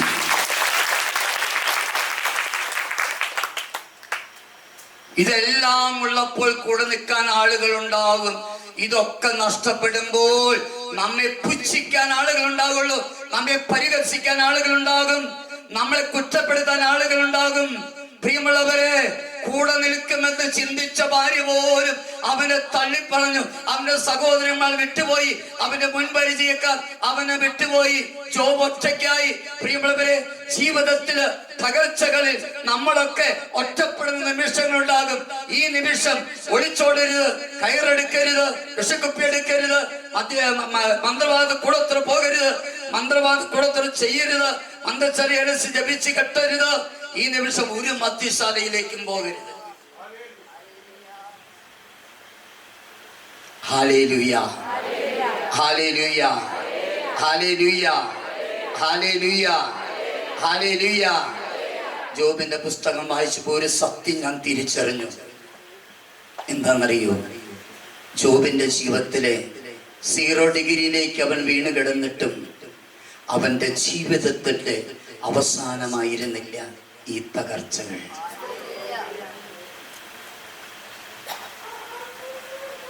ജീവിതത്തിലെ തകർച്ചകൾ ഒരിക്കലും ജീവിതത്തിന്റെ അവസാനമല്ല. It is not end. It is not an end of our life. ഈ വിശുദ്ധ ബൈബിൾ പഠിപ്പിക്കുന്നു ഇത് ജീവിതത്തിന്റെ തുടക്കമാണ്. റോമ 8:18 വെളിപ്പെടാനിരിക്കുന്ന മഹത്വത്തോട് തുലനം ചെയ്യുമ്പോൾ ഇന്നത്തെ കഷ്ടതകൾ എത്ര നിസ്സാരങ്ങളെന്ന് ഞാൻ അറിയുന്നു. എനിക്ക് നാളെ കിട്ടാൻ പോകുന്ന മഹത്വത്തിലേക്ക് ഞാൻ നോക്കുമ്പോൾ ഇന്ന് ഞാൻ അനുഭവിക്കുന്ന ഈ കഷ്ടതകൾ എത്ര നിസ്സാരങ്ങളെന്ന് ഞാൻ അറിയുന്നു. ഒന്ന് ഹല്ലേലൂയ പറയോ, സ്വരത്തിൽ പറയോ, ഹല്ലേലൂയ, ഹല്ലേലൂയ. പ്രിയരെ, സാമ്പത്തിക തകർച്ചകൾ ഉണ്ടാകും, ആൾബലം നഷ്ടപ്പെടും, കൂടെ നിൽക്കാൻ ആരും ഉണ്ടാകില്ല, ആരോഗ്യം നഷ്ടപ്പെടും. ഒന്ന് ഹല്ലേലൂയ പറഞ്ഞേ. ജീവിതം സീറോയിലേക്ക് വീഴും. ഒന്ന് ഹല്ലേലൂയ പറഞ്ഞേ. ഇവിടെ സാമ്പത്തിക തകർച്ചയുള്ളവരൊക്കെ ഉണ്ട്. ഞാനാ പറഞ്ഞ ഫാമിലി സാമ്പത്തിക തകർച്ചയല്ല, 2 ഗവൺമെന്റ് ടീച്ചേഴ്സ് ആത്മഹത്യ ചെയ്തത് മക്കൾക്ക് വിഷം കൊടുത്ത് കൊന്നിട്ട്. ബൈബിൾ പഠിപ്പിക്കുന്നു, പിടിച്ചോ. തോബിത്തിന്റെ പുസ്തകം 4:21. തോബിത്ത് 4:21. അപ്പൻ മകനോട് പറയാം, മകനെ, നമ്മൾ ദരിദ്രരായി തീർന്നതിൽ നിനക്ക് ആദ്യം വേണ്ട, നിനക്ക് ദൈവത്തോട് ഭക്തി ഉണ്ടായിരിക്കുകയും നീ പാപത്തിൽ നിന്ന് ഒഴിഞ്ഞു നിൽക്കുകയും അവിടത്തേക്ക് പ്രതികരമായി അനുഷ്ഠിക്കുകയും ചെയ്താൽ നിനക്ക് വലിയ സമ്പത്ത് കൈവരുമെന്ന്. ഹല്ലേലൂയ പറ. മകനെ, നമ്മൾ ദരിദ്രരായി തീർന്ന് നിനക്ക് ആദ്യം വേണ്ട, നീ മന്ത്രവാദ കൂടത്തിൽ ചെയ്താൽ മതി എന്നല്ല പറഞ്ഞേ, നീ ആത്മഹത്യ ചെയ്താൽ മതി എന്നല്ല പറഞ്ഞേ. 3 കാര്യങ്ങൾ പറഞ്ഞു. ഒന്ന്, ഈ സാമ്പത്തിക തകർച്ചയിൽ നിനക്ക് ദൈവത്തോട് ഭക്തി ഉണ്ടായിരിക്കണം, നീ ദൈവത്തെ വിട്ടു പോകരുത്. ഹല്ലേലൂയ പറഞ്ഞേ. 2, പാപത്തിന് ഒഴിഞ്ഞു നിൽക്കുക, നിന്റെ പാപത്തെ ഓർത്ത് പശ്ചാത്തപിക്കുക, നിന്റെ ദുശ്ശീലങ്ങൾ ഉപേക്ഷിക്കുക. 3, അവിടത്തേക്ക് പ്രതികരമായി അനുഷ്ഠിക്കുകയും ചെയ്താൽ നിനക്ക് വലിയ സമ്പത്ത് കൈവരുമെന്ന്. ഹല്ലേലൂയ പറ. ഞാൻ പറഞ്ഞ ഹൈന്ദവ ഫാമിലി അവർ എന്ത് ചെയ്തു? അവർക്ക് ഹൈന്ദവരായി അവർ യേശുവിന്റെ ഭക്തിയിലേക്ക് വളർന്നു. അവർ പാപജീവിതമൊക്കെ വിട്ട് ഒരു വിശുദ്ധ ജീവിതം നയിക്കാൻ തുടങ്ങി. അവർ ദൈവത്തിന് ഇഷ്ടം അന്വേഷിച്ച് ജീവിക്കാൻ തുടങ്ങി. അവർക്ക് തമ്പുരാൻ എല്ലാം തിരിച്ചു കൊടുത്തു. Price the Lord. ജോബ് 34:28. ദരിദ്രരുടെ നിലവിളി അവിടുത്തെ സന്നദ്ധയിൽ എത്തുന്നവർ അവിടുന്ന് ഇടയാക്കി, പീഡിതരെ കരച്ചിൽ അവിടുന്ന് ശ്രമിക്കുകയും ചെയ്തു. ഒന്ന് ഹല്ലേലൂയ പറയോ. ദരിദ്രരുടെ നിലവിളി അവിടുത്തെ സന്നദ്ധയിൽ എത്തിയെന്ന് നീ യേശുവേ എന്ന് വിളിക്കാൻ. വീണ്ടും സങ്കീർത്തനം 69:33. കർത്താവ് ദരിദ്രന്റെ പ്രാർത്ഥന കേൾക്കുന്നു. നീ യേശു എന്ന് വിളിച്ച നിന്റെ പ്രാർത്ഥന കർത്താവ് കേൾക്കും. നിന്റെ സാമ്പത്തിക മേഖല കർത്താവ് ഉറപ്പുവരുത്തും. സങ്കീർത്തനം 72:12. നിലവിളിക്കുന്ന പാവപ്പെട്ടവനെ, നിസ്സഹായനായ ദരിദ്രനെ കർത്താവ് മോചിപ്പിക്കും. സങ്കീർത്തനം 40:17. എന്താ അത്? ഞാൻ ദരിദ്രനും പാവപ്പെട്ടവനുമാണ്, എങ്കിലും കർത്താവിന് എന്നെ കുറിച്ച് പറ്റി കരുതലുണ്ട്. അങ്ങ് എന്റെ സഹായകനും വിമോചകനുമാണ്. നിങ്ങൾക്കൊരു പുസ്തകത്തിന്റെ പ്രഭാഷകൻ ഇല്ലല്ലോ എങ്കിലും ഞാനതൊന്ന് പറയട്ടെ. കത്തോലിക്ക ബൈബിളിൽ പുസ്തകമാണ്. അതിലെ 11:21. കർത്താവിൽ ശരണം വെച്ച് നിന്റെ ജോലി ചെയ്യുക, ദരിദ്രനെ സമ്പന്നനാക്കാൻ കർത്താവിന് 1 നിമിഷം മതി. 1 നിമിഷം മതിയെന്ന് ഞാൻ പറഞ്ഞ ഹൈന്ദവ ഫാമിലിനെ കണ്ടില്ലേ? ഒരു വീടിന്റെ ചാച്ചരത്ത് പോലെയുള്ള ഒരു തൊഴുത്ത് പോലെയുള്ള സ്ഥലത്ത് വാടക വീട്ടിൽ കഴിഞ്ഞ പാവപ്പെട്ട മനുഷ്യർക്ക് 5 സെന്റ് 2 നില വാർക്ക് വീട് 4 ബെഡ്റൂമാ. 1 നിമിഷം വരെ വരാൻ എന്നിട്ട് ഈ കർത്താവിൽ ശരണം വെച്ച് ജോലി ചെയ്യണം. Price the Lord. കർത്താവിൽ ശരണം വെച്ച് നീ ജോലി ചെയ്യുക. നിന്നെ സമ്പന്നനാക്കാൻ തമ്പുരാന് 1 മിനിറ്റ് മതി, 1 നിമിഷം മതി എന്ന്. ഹല്ലേലൂയ. 2 കരം എത്തിപ്പിടിച്ചെന്ന് കാണട്ടെ. ജോബ് ദൈവത്തെ സ്തുതിക്കുക. ജോബിന്റെ പുസ്തകം 19-ാം 26-27 വചനം. Price the Lord. എന്റെ ചർമ്മം അഴുകിയാലും എന്റെ മാംസത്തിൽ നിന്ന് എന്റെ ദൈവത്തേക്ക് ഞാൻ കാണും, മറ്റാരെയുമല്ല. അവിടുത്തെ എന്റെ പക്ഷത്ത് ഞാൻ കാണും, എന്റെ കണ്ണുകൾ അവിടുത്തെ ദർശിക്കും. ഒന്ന് ഹല്ലേലൂയ പറഞ്ഞേ. എല്ലാം പറഞ്ഞ് സ്തുതിച്ചേ. Hallelujah, hallelujah. ഇപ്പം കൂടെ സ്വരമുയർത്തി. Price the Lord. സഹോദരങ്ങളെ, നമ്മുടെ ജീവിതത്തിൽ അനുഭവിക്കുന്ന കഷ്ടതകൾ അതൊരിക്കലും നമ്മുടെ ജീവിതത്തിന്റെ അവസാനം നൽകുന്ന ജോബിൻ പുസ്തകം എന്നെ പഠിപ്പിച്ചു. എന്തുകൊണ്ടാണെന്നറിയാവോ? ഞാൻ നോക്കിയപ്പോൾ ഈ 3 തകർച്ചകൾ അവരുടെ ജീവിതത്തിന്റെ അവസാനമായിരുന്നെങ്കിൽ ആ പുസ്തകത്തിൽ ഇന്നും 2 അധ്യായങ്ങളെ ഉണ്ടാകുമായിരുന്നുള്ളൂ. 2 അധ്യായമല്ല ജോബിന്റെ പുസ്തകത്തില്. ഒന്ന് ഹല്ലേലൂയ പറയോ, ഹല്ലേലൂയ പറയോ. ജോബിന്റെ പുസ്തകത്തില് എത്ര അധ്യായങ്ങളുണ്ട്? ഒന്ന് മറിച്ചു നോക്കിക്കേ. 42 അധ്യായങ്ങൾ അല്ലെ? നിങ്ങൾക്ക് അത്രയല്ലേ? 42-ാം അധ്യായത്തിൽ 17 വചനങ്ങളുണ്ട്. ജീവിതത്തിൽ ഈ കഷ്ടതകൾ, തകർച്ചകൾ നമ്മുടെ ജീവിതത്തിന്റെ അവസാനമാണെങ്കിൽ 2-ാം അധ്യായം കൊണ്ട് ജോബിന്റെ പുസ്തകം അവസാനിച്ചാണ്. അത് 42 അധ്യായം നീണ്ടു നിന്നു. അപ്പോൾ ഞാൻ ചിന്തിച്ചു, എങ്കിൽ 3-ാമത്തെ ഗ്രാഫ് കാണണം. 3-ാമത്തെ ഗ്രാഫ് ഞാൻ കണ്ടത് 42-ാം അധ്യായം 10-17 ഞാൻ പഠിച്ചത് ജോബിനെ കുറിച്ച്. വിശ്വാസാവണില്ലേ? വിശ്വാസാവണില്ലേ? എങ്കിൽ സങ്കീർത്തനം 47:1.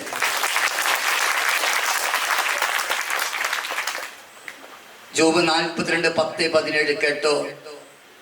ജോബ് തന്റെ സ്നേഹിതന്മാർക്ക് വേണ്ടി പ്രാർത്ഥിച്ചുകൊണ്ടിരുന്നു. തന്റെ തകർച്ചയിൽ കൂടെ നിൽക്കുമെന്ന് വിചാരിച്ച കൂട്ടുകാരും ഭാര്യയും സഹോദരങ്ങളും വിട്ടുപോയപ്പോൾ ജോബ് അവരെ വെറുത്തില്ല, അവരോട് മനസ്സിൽ വെറുപ്പ് വെച്ചില്ല.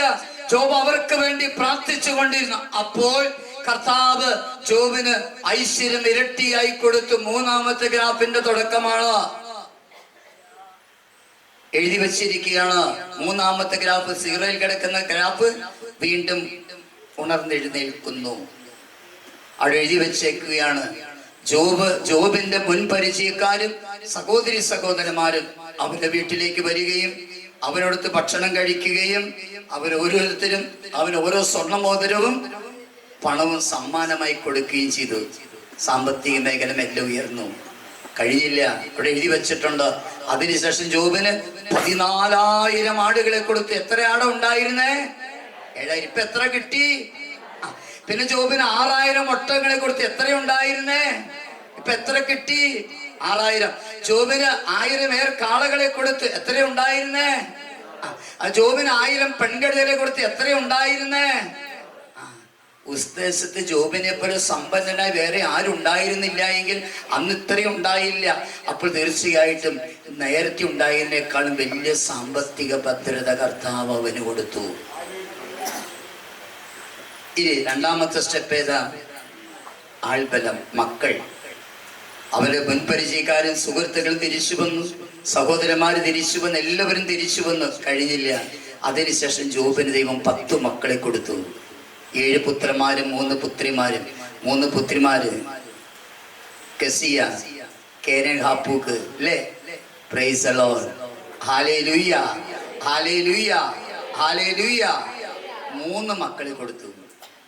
Price the Lord. എഴുതി വെച്ചിങ്ങനെയാണ്, ആ ദേശത്തെ ജോബിന്റെ മക്കളെ പോലെ സുന്ദരിമാരായ സ്ത്രീകൾ ആരും ഉണ്ടായിരുന്നില്ല. അപ്പൊ ഞാൻ ചിന്തിച്ചു, മുൻപ് കൊടുത്ത് വരട്ടി ഒരു പിടിച്ചേറ്റിങ്ങളായിരിക്കും.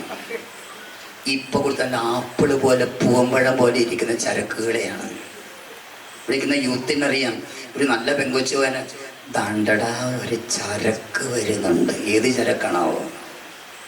കണ്ടില്ല, ആപ്പിള് പോലെ ഇരിക്കുന്നു, പൂവമ്പഴം പോലെ ഇരിക്കുന്നു.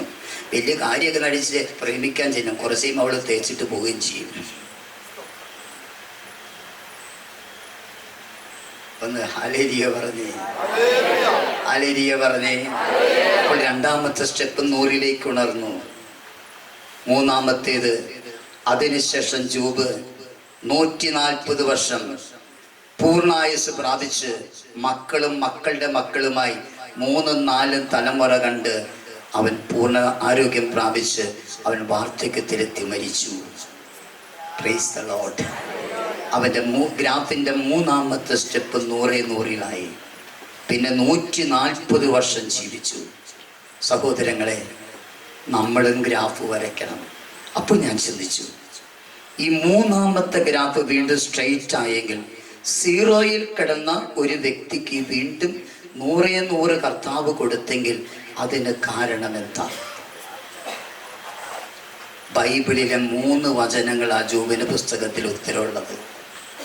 ഈ വചനം നിങ്ങൾ ബൈഹാർട്ടാക്കണം.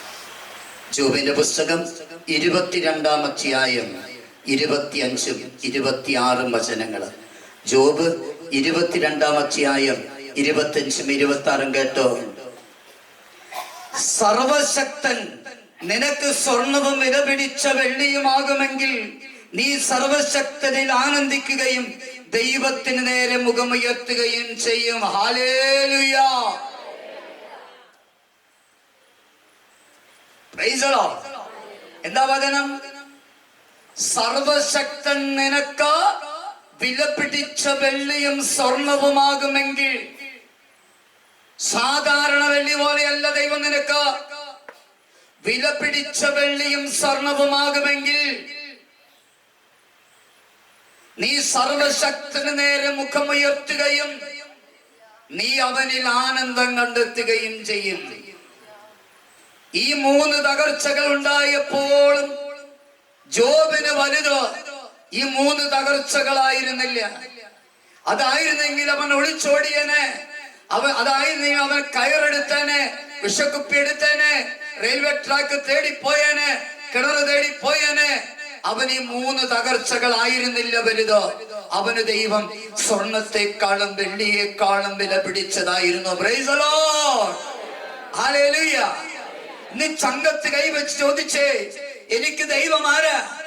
എനിക്ക് ആരാ വലുത്? ദൈവം എന്ന് പറയാൻ പറ്റുമോ? എനിക്ക് ദൈവം സ്വർണത്തെക്കാളും വെള്ളിയേക്കാളും വലുതാണെന്ന് പറയാൻ പറ്റുമോ? പറ്റുമോ? നമുക്ക് വലുത് പണമാണ്, നമുക്ക് വലുത് വിദ്യാഭ്യാസമാണ്, നമുക്ക് വലുത് ജോലിയാണ്, നമുക്ക് വലുത് ആരോഗ്യമാണ്, നമുക്ക് വലുത് സൗന്ദര്യമാണ്. നമുക്ക് ദൈവത്തിന് ആനന്ദിക്കാൻ പറ്റില്ല, ദൈവത്തിലേക്ക് നമുക്ക് നോക്കാൻ പറ്റില്ല. ഇതൊക്കെയാ വലുതെങ്കിൽ ഒന്ന് ഹല്ലേലൂയ പറഞ്ഞേ. മക്കളെ, ഈ കൺവെൻഷൻ അച്ഛന് പറയാനുള്ളത്, നിന്റെ തകർച്ചകളിലും നിനക്ക് വലുത് നഷ്ടപ്പെട്ടതാകരുത്, നിനക്ക് വലുത് ദൈവമായിരിക്കണം. നിനക്ക് ദൈവം വിലപിടിച്ച സ്വർണമാകണം, നിനക്ക് ദൈവം വിലപിടിച്ച വെള്ളിയാകണം. സാധാരണ സ്വർണമല്ല. നമ്മുടെ നാട്ടിലെ ഒരു വലിയ നേതാവ് പറയില്ലേ, അതുക്കുമേൽ അതുക്കുമേൽ എതുക്കുമേല്. ഈ സ്വർണത്തെക്കാളും വെള്ളിയേക്കാളും വലുതായിരിക്കണം ആര്? ഈ പറയുന്ന ആൾ ഇതൊന്നല്ല പറയണേ. അതാരാന്ന് നിങ്ങൾക്ക് മനസ്സിലായി, എനിക്ക് മനസ്സിലായി. പേര് പറയുന്നില്ലെന്നേ ഉള്ളൂ. പേടി കൊണ്ടാണ്. നാളെ ജീവിക്കണം എന്നൊരാഗ്രഹമുണ്ട്. ഇതുപോലെ പ്രസംഗിച്ച് എവിടെയും വീണ് മരിക്കാൻ ഇഷ്ടപ്പെടുന്നു. അപ്പൊ പറഞ്ഞേ, സർവശക്തൻ നമുക്ക് ആരായിരിക്കണം? പറ. വിലപിടിച്ച സ്വർണത്തെക്കാളും വലുതായിരിക്കണം, വെള്ളിയേക്കാളും വലുതായിരിക്കണം. എങ്കിൽ നീ സർവശക്തനിൽ ആനന്ദിക്കും. നീ അവിടുത്തെ നേരെ നീ മുഖമുയർത്തും. കഴിഞ്ഞില്ല, 28-ാം വചനം കൂടെ. ജോബ് 22:28. എന്താണ് വചനം? അപ്പോൾ നീ തീരുമാനിക്കുന്ന കാര്യം നിനക്ക് സാധിച്ചു കിട്ടും, നിന്റെ പാതകൾ നേരെയാകും. ഓ ദൈവമേ, ഒന്ന് ഹല്ലേലൂയ പറഞ്ഞേ. സർവശക്തൻ നിനക്ക് വിലപിടിച്ച വെള്ളിയും സ്വർണവുമാകുമെങ്കിൽ നീ തീരുമാനിക്കുന്ന കാര്യം നിനക്ക് സാധിച്ചു കിട്ടും. Oh Jesus. നിനക്ക് വിദേശത്ത് പോണോ? സർവശക്തൻ നിനക്ക് വിലപിടിച്ച വെള്ളിയും സ്വർണവുമാകുമെങ്കിൽ, അതിന് മുകളിലാണെങ്കിൽ നീ പോയിരിക്കും USA-യിലേക്ക്, നീ പോയിരിക്കും കാനഡയിലേക്ക്, നീ പോയിരിക്കും UK-യിലേക്ക്, നീ പോയിരിക്കും ജർമ്മനിയിലേക്ക്, നീ പോയിരിക്കും ന്യൂസിലാൻഡിലേക്ക്, നീ പോയിരിക്കും ഓസ്ട്രേലിയയിലേക്ക്. കുറെ എണ്ണം തടസ്സമായിട്ട് ഇരിപ്പുണ്ടല്ലോ, വിസ തടസ്സം. എല്ലാ വെള്ളിയാഴ്ച എൻ്റെ അടുത്ത് കുറെ എണ്ണം വരാൻ, അച്ഛാ പ്രാർത്ഥിക്കണം, OET എഴുതാൻ പോവുക. 4 പ്രാവശ്യം എഴുതി. ഇവിടെ എത്ര പ്രാവശ്യം എഴുതിയിട്ടുണ്ടാവും? തോറ്റു. അടുത്തതിന് പോണോ അച്ഛൻ, പ്രാർത്ഥിച്ചിട്ട് പറ. ഞാൻ ചോദിക്കും, നിനക്ക് ഇതാണോ വലുത്, ദൈവമാണോ വലുത്? ഞാൻ കുട്ടിക്കുന്ന ചില ചോദ്യങ്ങളൊക്കെ ചോദിക്കും. എനിക്കൊരു പേടിയില്ല സിസ്റ്ററെ. ജീവിക്കുന്നിടത്തോളം നല്ല മര്യാദയ്ക്ക് ജീവിക്കാം. സങ്കീർത്തനം 47:1. സർവശക്തൻ നമുക്ക് എല്ലാറ്റിനും മുകളിലാണെങ്കിൽ നമ്മൾ എന്ത് തീരുമാനിക്കും, എന്ത് ആഗ്രഹിക്കുന്നുവോ അത് സാധിച്ചു കിട്ടുമെന്ന്, നിന്റെ പാതകൾ പ്രകാശിതമാകുമെന്ന് ഹല്ലേലൂയ പറഞ്ഞേ. നിനക്ക് വിദേശത്ത് പോകണം, നീ പോകും. നിനക്ക് വീട് പണി പൂർത്തിയാക്കാൻ പറ്റില്ലേ? തമ്പുരാൻ നിനക്ക് എല്ലാറ്റിനും മുകളിലാണെങ്കിൽ നിന്റെ വീട് പണി നടന്നിരിക്കും, നിനക്ക് വീട് കിട്ടും. നിനക്ക് സാമ്പത്തിക തകർച്ചയാണോ? നിനക്ക് തകർച്ചയിൽ തമ്പുരാൻ ഉയർച്ച തരും. Price the Lord. നിനക്ക് കുഞ്ഞില്ലേ, തമ്പുരാൻ നിനക്ക് കുഞ്ഞിനെ തരും. ആ ഹൈന്ദവ ഫാമിലി 7 വർഷമായി കുഞ്ഞില്ലാത്ത നിങ്ങൾക്ക്, ഹൈന്ദവരെ യേശുവിനെ കുറിച്ച് അറിയാത്തവര് അറിഞ്ഞപ്പോൾ തമ്പുരാൻ യേശു അവർക്ക് വരിക 2 എണ്ണത്തിൽ 1 ചോദിച്ചപ്പോൾ 2 എണ്ണത്തിന് തമ്പുരാൻ കർത്താവ് കൊടുത്തു. പൂമഴ പോലത്തെ തന്നെയാണ്.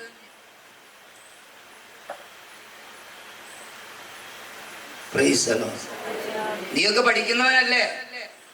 ആണല്ലോ. തമ്പുരാൻ നിനക്ക് എല്ലാറ്റിനും മുകളിലാണെങ്കിൽ നീ പഠിച്ചു പാസ്സാകും. പുറത്തോ നിന്റെ പുറകിൽ ഇരിക്കൊണ്ട് ഇരുത്തി പഠിക്കണതല്ലേ? ആരാ വരുന്നത്? മൊബൈലാണോ?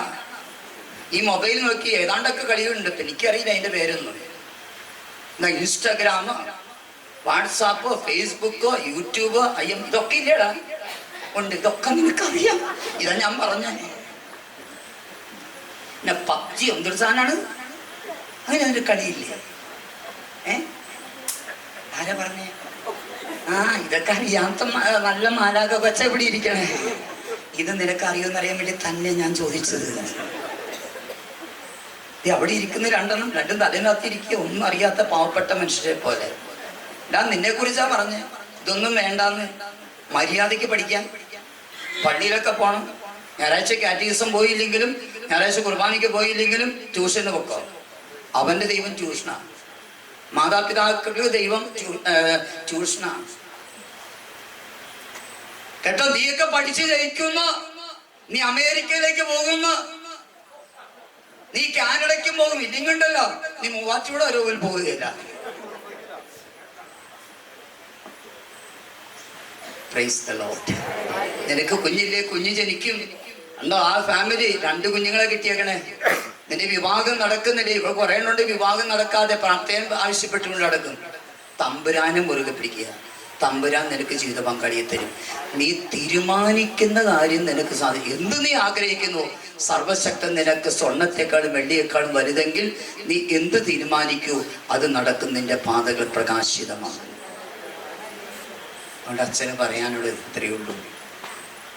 നമ്മുടെ ജീവിതത്തിൽ അന്ധകാരങ്ങളിൽ, തകർച്ചകളിൽ, അനർത്ഥങ്ങളിൽ, കഷ്ടതകളിൽ, പരാജയങ്ങളിൽ, രോഗങ്ങളിൽ ആത്മഹത്യക്ക് കയറെടുക്കാതെ, വിഷക്കുപ്പിയെടുക്കാതെ, റെയിൽവേ ട്രാക്ക് തേടിപ്പോകാതെ, കുളങ്ങളും കിണറുകളും തേടിപ്പോകാതെ തമ്പുരാനെ മുറുകെ പിടിക്കുക. തമ്പുരാനെ മുറുകെ പിടിക്കുക. ഒന്ന് ഹല്ലേലൂയ പറയോ? ഹബക്കൂക്ക് പ്രവാചകന്റെ പുസ്തകം ഉണ്ടോ? ഉണ്ട്. ഒരു വചനോട് പറഞ്ഞിട്ട് ഞാൻ നിർത്തിക്കോളാം. 1-ാം അധ്യായം 2-3 വചനം. ഞാൻ എത്ര നാളിങ്ങനെ വിലപിക്കുകയും കരയുകയും നീ എന്റെ പ്രാർത്ഥന കേൾക്കാതിരിക്കുകയും ചെയ്യും. അക്രമം, അനീതി എന്നവരെ എത്ര നാൾ ഞാനിങ്ങനെ ജീവിക്കും? ജീവിതത്തില് ഇതുപോലുള്ള തകർച്ചകളിൽ ഹബക്കൂക്ക് ഒരു നിമിഷം തമ്പുരാന്റെ മുൻപിൽ അറിയാതെ ചോദിച്ചു പോയൊരു ചോദ്യമാണ്. പക്ഷേ ഈ ഹബക്കൂക്കിന്റെ പുസ്തകം തന്നെ 3-ാം അധ്യായത്തിൽ അവസാനത്തെ 3 വചനം എടുക്ക്. ആ പുസ്തകത്തിന്റെ ആരംഭത്തിൽ 2-3 വചനമാണെങ്കിൽ അവസാനത്തെ 17, 18, 19 വചനം എന്താണെന്നറിയോ? അത്തിവൃക്ഷം, മുന്തിരിവള്ളിയിൽ, ഒലിവുമരത്തിൽ, വയലുകളിൽ, ആട്ടിൻകൂറ്റം അറ്റുപോയ, നിങ്ങളുടെ ലാംഗ്വേജ് അതായിരിക്കാം, കന്നുകാലി തൊഴുത്തിൽ ഇല്ലാതായാലും എൻ്റെ കർത്താവിൽ ഞാൻ സന്തോഷിക്കും. അവിടുന്നാണ് എൻ്റെ ബലം. കലബാന്റെ പാദങ്ങൾക്ക് എന്നപോലെ എൻ്റെ കാലുകൾക്ക് അവിടുന്ന് വേദം നൽകും. ഉന്നതങ്ങളിൽ അവിടുന്ന് എന്നെ വഴി നടത്തും. Praise the Lord. അത്തിമരം നട്ടപ്പോൾ അദ്ദേഹത്തിന് ഒരു പ്രത്യാശയുണ്ടായിരുന്നു, പൂക്കും, അത്തിപ്പഴം കിട്ടും. അദ്ദേഹം പറഞ്ഞെന്താ? അത്തിമരം പൂത്തില്ലെങ്കിലും ഞാൻ ദൈവത്തിൽ ശരണപ്പെടും. മുന്തിരിയിൽ ഫലങ്ങളില്ലെങ്കിലും മുന്തിരി ചെടി നടുമ്പോൾ പ്രത്യാശയുണ്ട്, എനിക്കിതിൽ നിന്ന് മുന്തിരിക പറിച്ചെടുക്കാം, ധനികനാകാം. ഒലിവുമരം നട്ടപ്പോൾ പ്രത്യാശയുണ്ട്, കായ്കൾ ഉണ്ടാകും. വയലുകളിൽ ധാന്യം വിളയും, വിത്ത് വിതറിയപ്പോൾ പ്രത്യാശയുണ്ടായിരുന്നു. പക്ഷേ അത്തിമരം പൂത്തില്ല, മുന്തിരിവള്ളിയിൽ പഴങ്ങൾ ഉണ്ടായില്ല, ഒലിവുമരത്തിൽ കായ് ഉണ്ടായില്ല. വയലുകളിൽ ധാന്യം വിളഞ്ഞില്ല. അപ്പോൾ ഹബക്കൂക്ക് പറഞ്ഞത് എന്താ? ആട്ടിൻകൂട്ടം മാലയിൽ അറ്റുപോയി, കന്നുകാലി തൊഴുത്തിൽ ഒന്നില്ലാതെയായി. അപ്പോൾ പറഞ്ഞെന്താണെന്നറിയോ? എൻ്റെ കർത്താവിൽ ഞാൻ സന്തോഷിക്കും, അവിടുന്നാണ് എൻ്റെ ബലം എന്ന് പറഞ്ഞാൽ ഈ തകർച്ചകളൊക്കെ ഉണ്ടായപ്പോൾ അവൻ ദൈവത്തെ സ്തുതിക്കുകയാണ്. അവൻ പറഞ്ഞു, എനിക്ക് വലുതിനി ദൈവമാണ്. ജോബ് ദൈവത്തെ മുറുകെ പിടിച്ചു, ഹബക്കൂക്ക് ദൈവത്തെ മുറുകെ പിടിച്ചു. അപ്പോൾ രണ്ട് കാര്യങ്ങളാ. കലമാന്റെ പാദങ്ങൾക്ക് എന്ന പോലെ എൻ്റെ കാലുകൾക്ക്. ഏറ്റവും കൂടുതൽ വേഗതയേറിയ മൃഗങ്ങളിൽ ഒന്ന് ഏതാണ്? കലമാൻ. അതിനെ പിടിക്കാൻ ബുദ്ധിമുട്ടാ. അതിൻ്റെ കാലുകൾക്ക് വേഗം. അപ്പൊ ഞാൻ ചിന്തിച്ചു, ഇതിന്റെ ആത്മീയ വ്യാഖ്യാനം. കാലുകൾക്ക് വേഗത നൽകുന്നത് എന്തിനു വേണ്ടിയിട്ടാ? പുറകോട്ട് പോകാനാണോ? പുറകോട്ട് പോകാനാണോ? അല്ല, ആത്മീയ വെളിപ്പെടുത്തല. അത് മുന്നോട്ട് ഓടിപ്പോകാൻ എന്ന് പറഞ്ഞാൽ കർത്താവിൽ നമ്മൾ ഈ തകർച്ചകളിലും സന്തോഷം കണ്ടെത്താൻ നോക്കുകയാണെങ്കിൽ, കർത്താവിനെ മുറുകെ പിടിക്കുകയാണെങ്കിൽ നമുക്ക് മുന്നോട്ടൊരു ജീവിതം തമ്പുരാൻ കർത്താവ് വഴിയായി തുറന്നു തരും. Price the Lord. നമ്മുടെ കാലുകൾക്ക് അവിടുന്ന് വേഗതകൾ നൽകും. നമ്മൾക്ക് മുന്നോട്ടുള്ള യാത്ര തമ്പുരാൻ അനുവദിക്കും.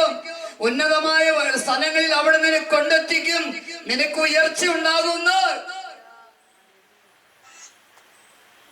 അതുകൊണ്ട് പ്രിയമുള്ളവരെ, ഹബക്കൂക്ക് ദൈവത്തെ മുറുകെ പിടിച്ചപ്പോൾ പറയാൻ പറ്റിയത്. ജോബ് ദൈവത്തെ മുറുകെ പിടിച്ചപ്പോൾ അവനും മുന്നേറാൻ പറ്റിയത്. ഇന്നത്തെ നിങ്ങളുടെ ജീവിത പ്രശ്നങ്ങളിൽ നിങ്ങൾ ദൈവത്തെ മുറുകെ പിടിച്ചാൽ, ആന്റണി അച്ഛൻ അച്ചട്ടായിട്ട് പറയുക, നാളെ നിങ്ങൾക്കൊരു സുന്ദര ഭാവി കലമാന്റെ പാദങ്ങൾക്ക് വേഗത നൽകുന്നത് പോലെ നിന്റെ ജീവിതത്തിൽ മുന്നോട്ടൊരു യാത്ര തമ്പുരാൻ നിനക്കും തരും. നിനക്കുന്നതമായ സ്ഥാനങ്ങൾ നൽകി തമ്പുരാൻ നിന്നെ അനുഗ്രഹിക്കും. നിനക്ക് ഒളിച്ചോടേണ്ടി വരില്ല. നിനക്ക് കയറെടുക്കേണ്ടി വരും, വിഷക്കുപ്പി എടുക്കേണ്ടി വരില്ല. നിനക്ക് റെയിൽവേ ട്രാക്ക് തേടി പോകേണ്ടി വരില്ല. നിനക്ക് കുളങ്ങൾ തേടി പോകേണ്ടി വരില്ല. നിനക്കൊരു മന്ത്രവാദികൾക്കിൽ പോകേണ്ടി വരില്ല. മന്ത്രശര അലസ് ജപിച്ച് കെട്ടേണ്ടി വരില്ല. ഒരു മദ്യശാലയിലും പോകേണ്ടി വരില്ല. നിന്റെ കാലുകൾക്ക് കലമാന്റെ പാദങ്ങളെ പോലെ വേഗത തരുമെങ്കിൽ നിനക്ക് മുന്നോട്ടുള്ള ഒരു യാത്ര തമ്പുരാൻ തരും. നിന്റെ യാത്ര പുറകിലേക്ക് പോകാനല്ല, നിന്റെ കാലുകൾക്ക് വേഗത നൽകുന്നത് മുന്നോട്ട് പോകാനാണ്. ആ വേഗത നൽകുന്നത് ഉന്നതമായൊരു സ്ഥലത്ത് നിന്നെ കൊണ്ടെത്തിക്കാനാണ്. നിന്റെ പാതകൾ സുരക്ഷിതമായിരിക്കും. ഇതായിരിക്കട്ടെ ഈ ധ്യാനത്തിന് നിങ്ങൾക്ക് തരാൻ ഈശോ എനിക്ക് നൽകിയ സന്ദേശവചനം. Price the Lord. എഴുന്നേറ്റ് നിൽക്കാം.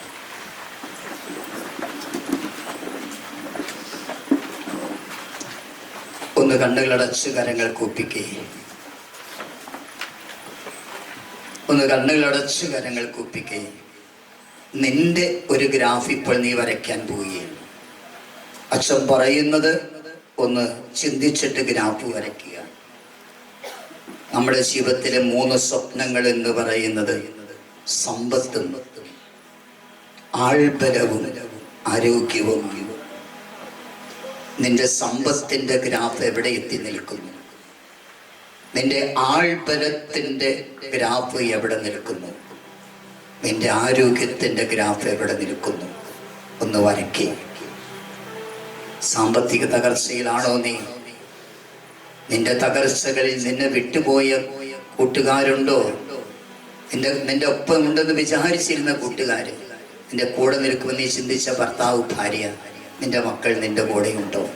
നിന്റെ കൂട്ടുകാര്, നിന്റെ നാട്ടുകാര്, അയൽവാസികളൊക്കെ നിന്റെ കൂടെയുണ്ടോ? നിന്നെ ആശ്വസിപ്പിക്കേണ്ട ഒരു വാക്ക് പറയാൻ നിന്റെ അടുത്തുണ്ടോ? നിന്റെ ചുറ്റും അവരുണ്ടോ? ചിന്തിക്കുക. നിന്റെ ആരോഗ്യസ്ഥിതി എവിടെയാണ്? നീ രോഗിയാണോ?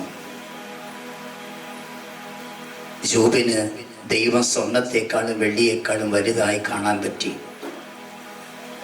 അങ്ങനെ ദൈവത്തെ സ്വർണത്തെക്കാളും വെള്ളിയേക്കാളും വലുതായി അവൻ കണ്ടപ്പോൾ അവൻ തീരുമാനിച്ച കാര്യം അവന് സാധിച്ചു കിട്ടി. അവൻ്റെ പാത പ്രകാശിതമായി. വീണ്ടും സമ്പത്ത് ഇരട്ടിയായി കിട്ടി. ആൾബലം വീണ്ടും കിട്ടി. ആരോഗ്യം കിട്ടി. 140 വർഷം. ഒന്ന് 2 കരം ഉയർത്തിപ്പിടിച്ച് ഈ 3ാമത്തെ ഗ്രാഫ് വരയ്ക്കാണ് ദൈവം നിങ്ങളെ ഇവിടെ കൊണ്ടെത്തിച്ചിരിക്കുന്നത്. 2ാമത്തെ ഗ്രാഫ് 0യിൽ കിടന്ന് നശിക്കാനല്ല, 3ാമത്തെ ഗ്രാഫിലേക്ക് നീ ചെന്നെത്തിപ്പെടണം. അതിന് നിനക്ക് ദൈവമായിരിക്കണം എല്ലാറ്റിനും മുകളിൽ. ദൈവമായിരിക്കണം നിനക്ക് എല്ലാറ്റും. എങ്കിൽ നീ എന്ത് തീരുമാനിച്ചോ അത് നിനക്ക് ഇന്ന് സാധിച്ചു കിട്ടും. രണ്ട് കരം ഉയർത്തിപ്പിടിച്ച് എല്ലാം മറന്ന് ഇടിവെട്ടുന്ന ശബ്ദത്തിൽ ഒന്ന് സ്തുതിച്ചേ. Hallelujah, hallelujah. അല്പം കൂടെ സ്ഥലം ഉയർത്തുകയെ പോരാകട്ടെ. ഈ സ്തുതിക്കൊന്നും പോരാ. എല്ലാം മറന്ന് ദൈവത്തെ സ്തുതിച്ചേ. എല്ലാം മറന്ന് ദൈവത്തെ സ്തുതിച്ചേ. സ്നേഹമുള്ളവരെ, വീണ്ടും ഒരിക്കൽ കൂടെ എന്നുള്ള സ്നേഹം കാണിച്ച് എന്നെ വിളിച്ചു വരുത്തിയ ഡയറക്ടർ അച്ഛൻ എൻ്റെ ഡയറക്ടർ ഒക്കെ അറിയാം. അന്നും അച്ഛൻ തന്നെ. പിന്നെ എസ്തീന സിസ്റ്റർ എനിക്ക് പരിചയമുള്ള സിസ്റ്ററാണ്.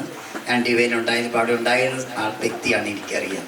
അപ്പോൾ ഇവർക്ക് ഇവിടുത്തെ സംഘാടകർക്ക്, അച്ഛന്മാർക്കും എല്ലാവർക്കും ഞാൻ ഈശോയുടെ നാമത്തിൽ നന്ദി പറയുകയാണ്. ആരും ജീവിതത്തെ നിരാശപ്പെടരുത്. ദൈവത്തെ മുറുകെ പിടിക്കുക, പ്രത്യാശയോടെ ജീവിക്കുക. പോപ്പ് ഫ്രാൻസിസ് ഈ വർഷത്തിന് ഇങ്ങനെ ഒരു പേര് കൊടുത്തിട്ടുണ്ട്, പ്രത്യാശയുടെ തീർത്ഥാടകൻ. പ്രത്യാശയുടെ തീർത്ഥാടകൻ. നിങ്ങൾക്കും പ്രത്യാശയുടെ തീർത്ഥാടകരായി ജീവിക്കണം. നിരാശയുടെ തീർത്ഥാടകരാകരുത്. നഷ്ടപ്പെട്ടവരുടെ തീർത്ഥാടകരായിട്ട് മാറരുത്. പ്രത്യാശയുടെ തീർത്ഥാടകരായി നിങ്ങൾ ജീവിക്കുക. ദൈവം നിങ്ങളെ അനുഗ്രഹിക്കട്ടെ.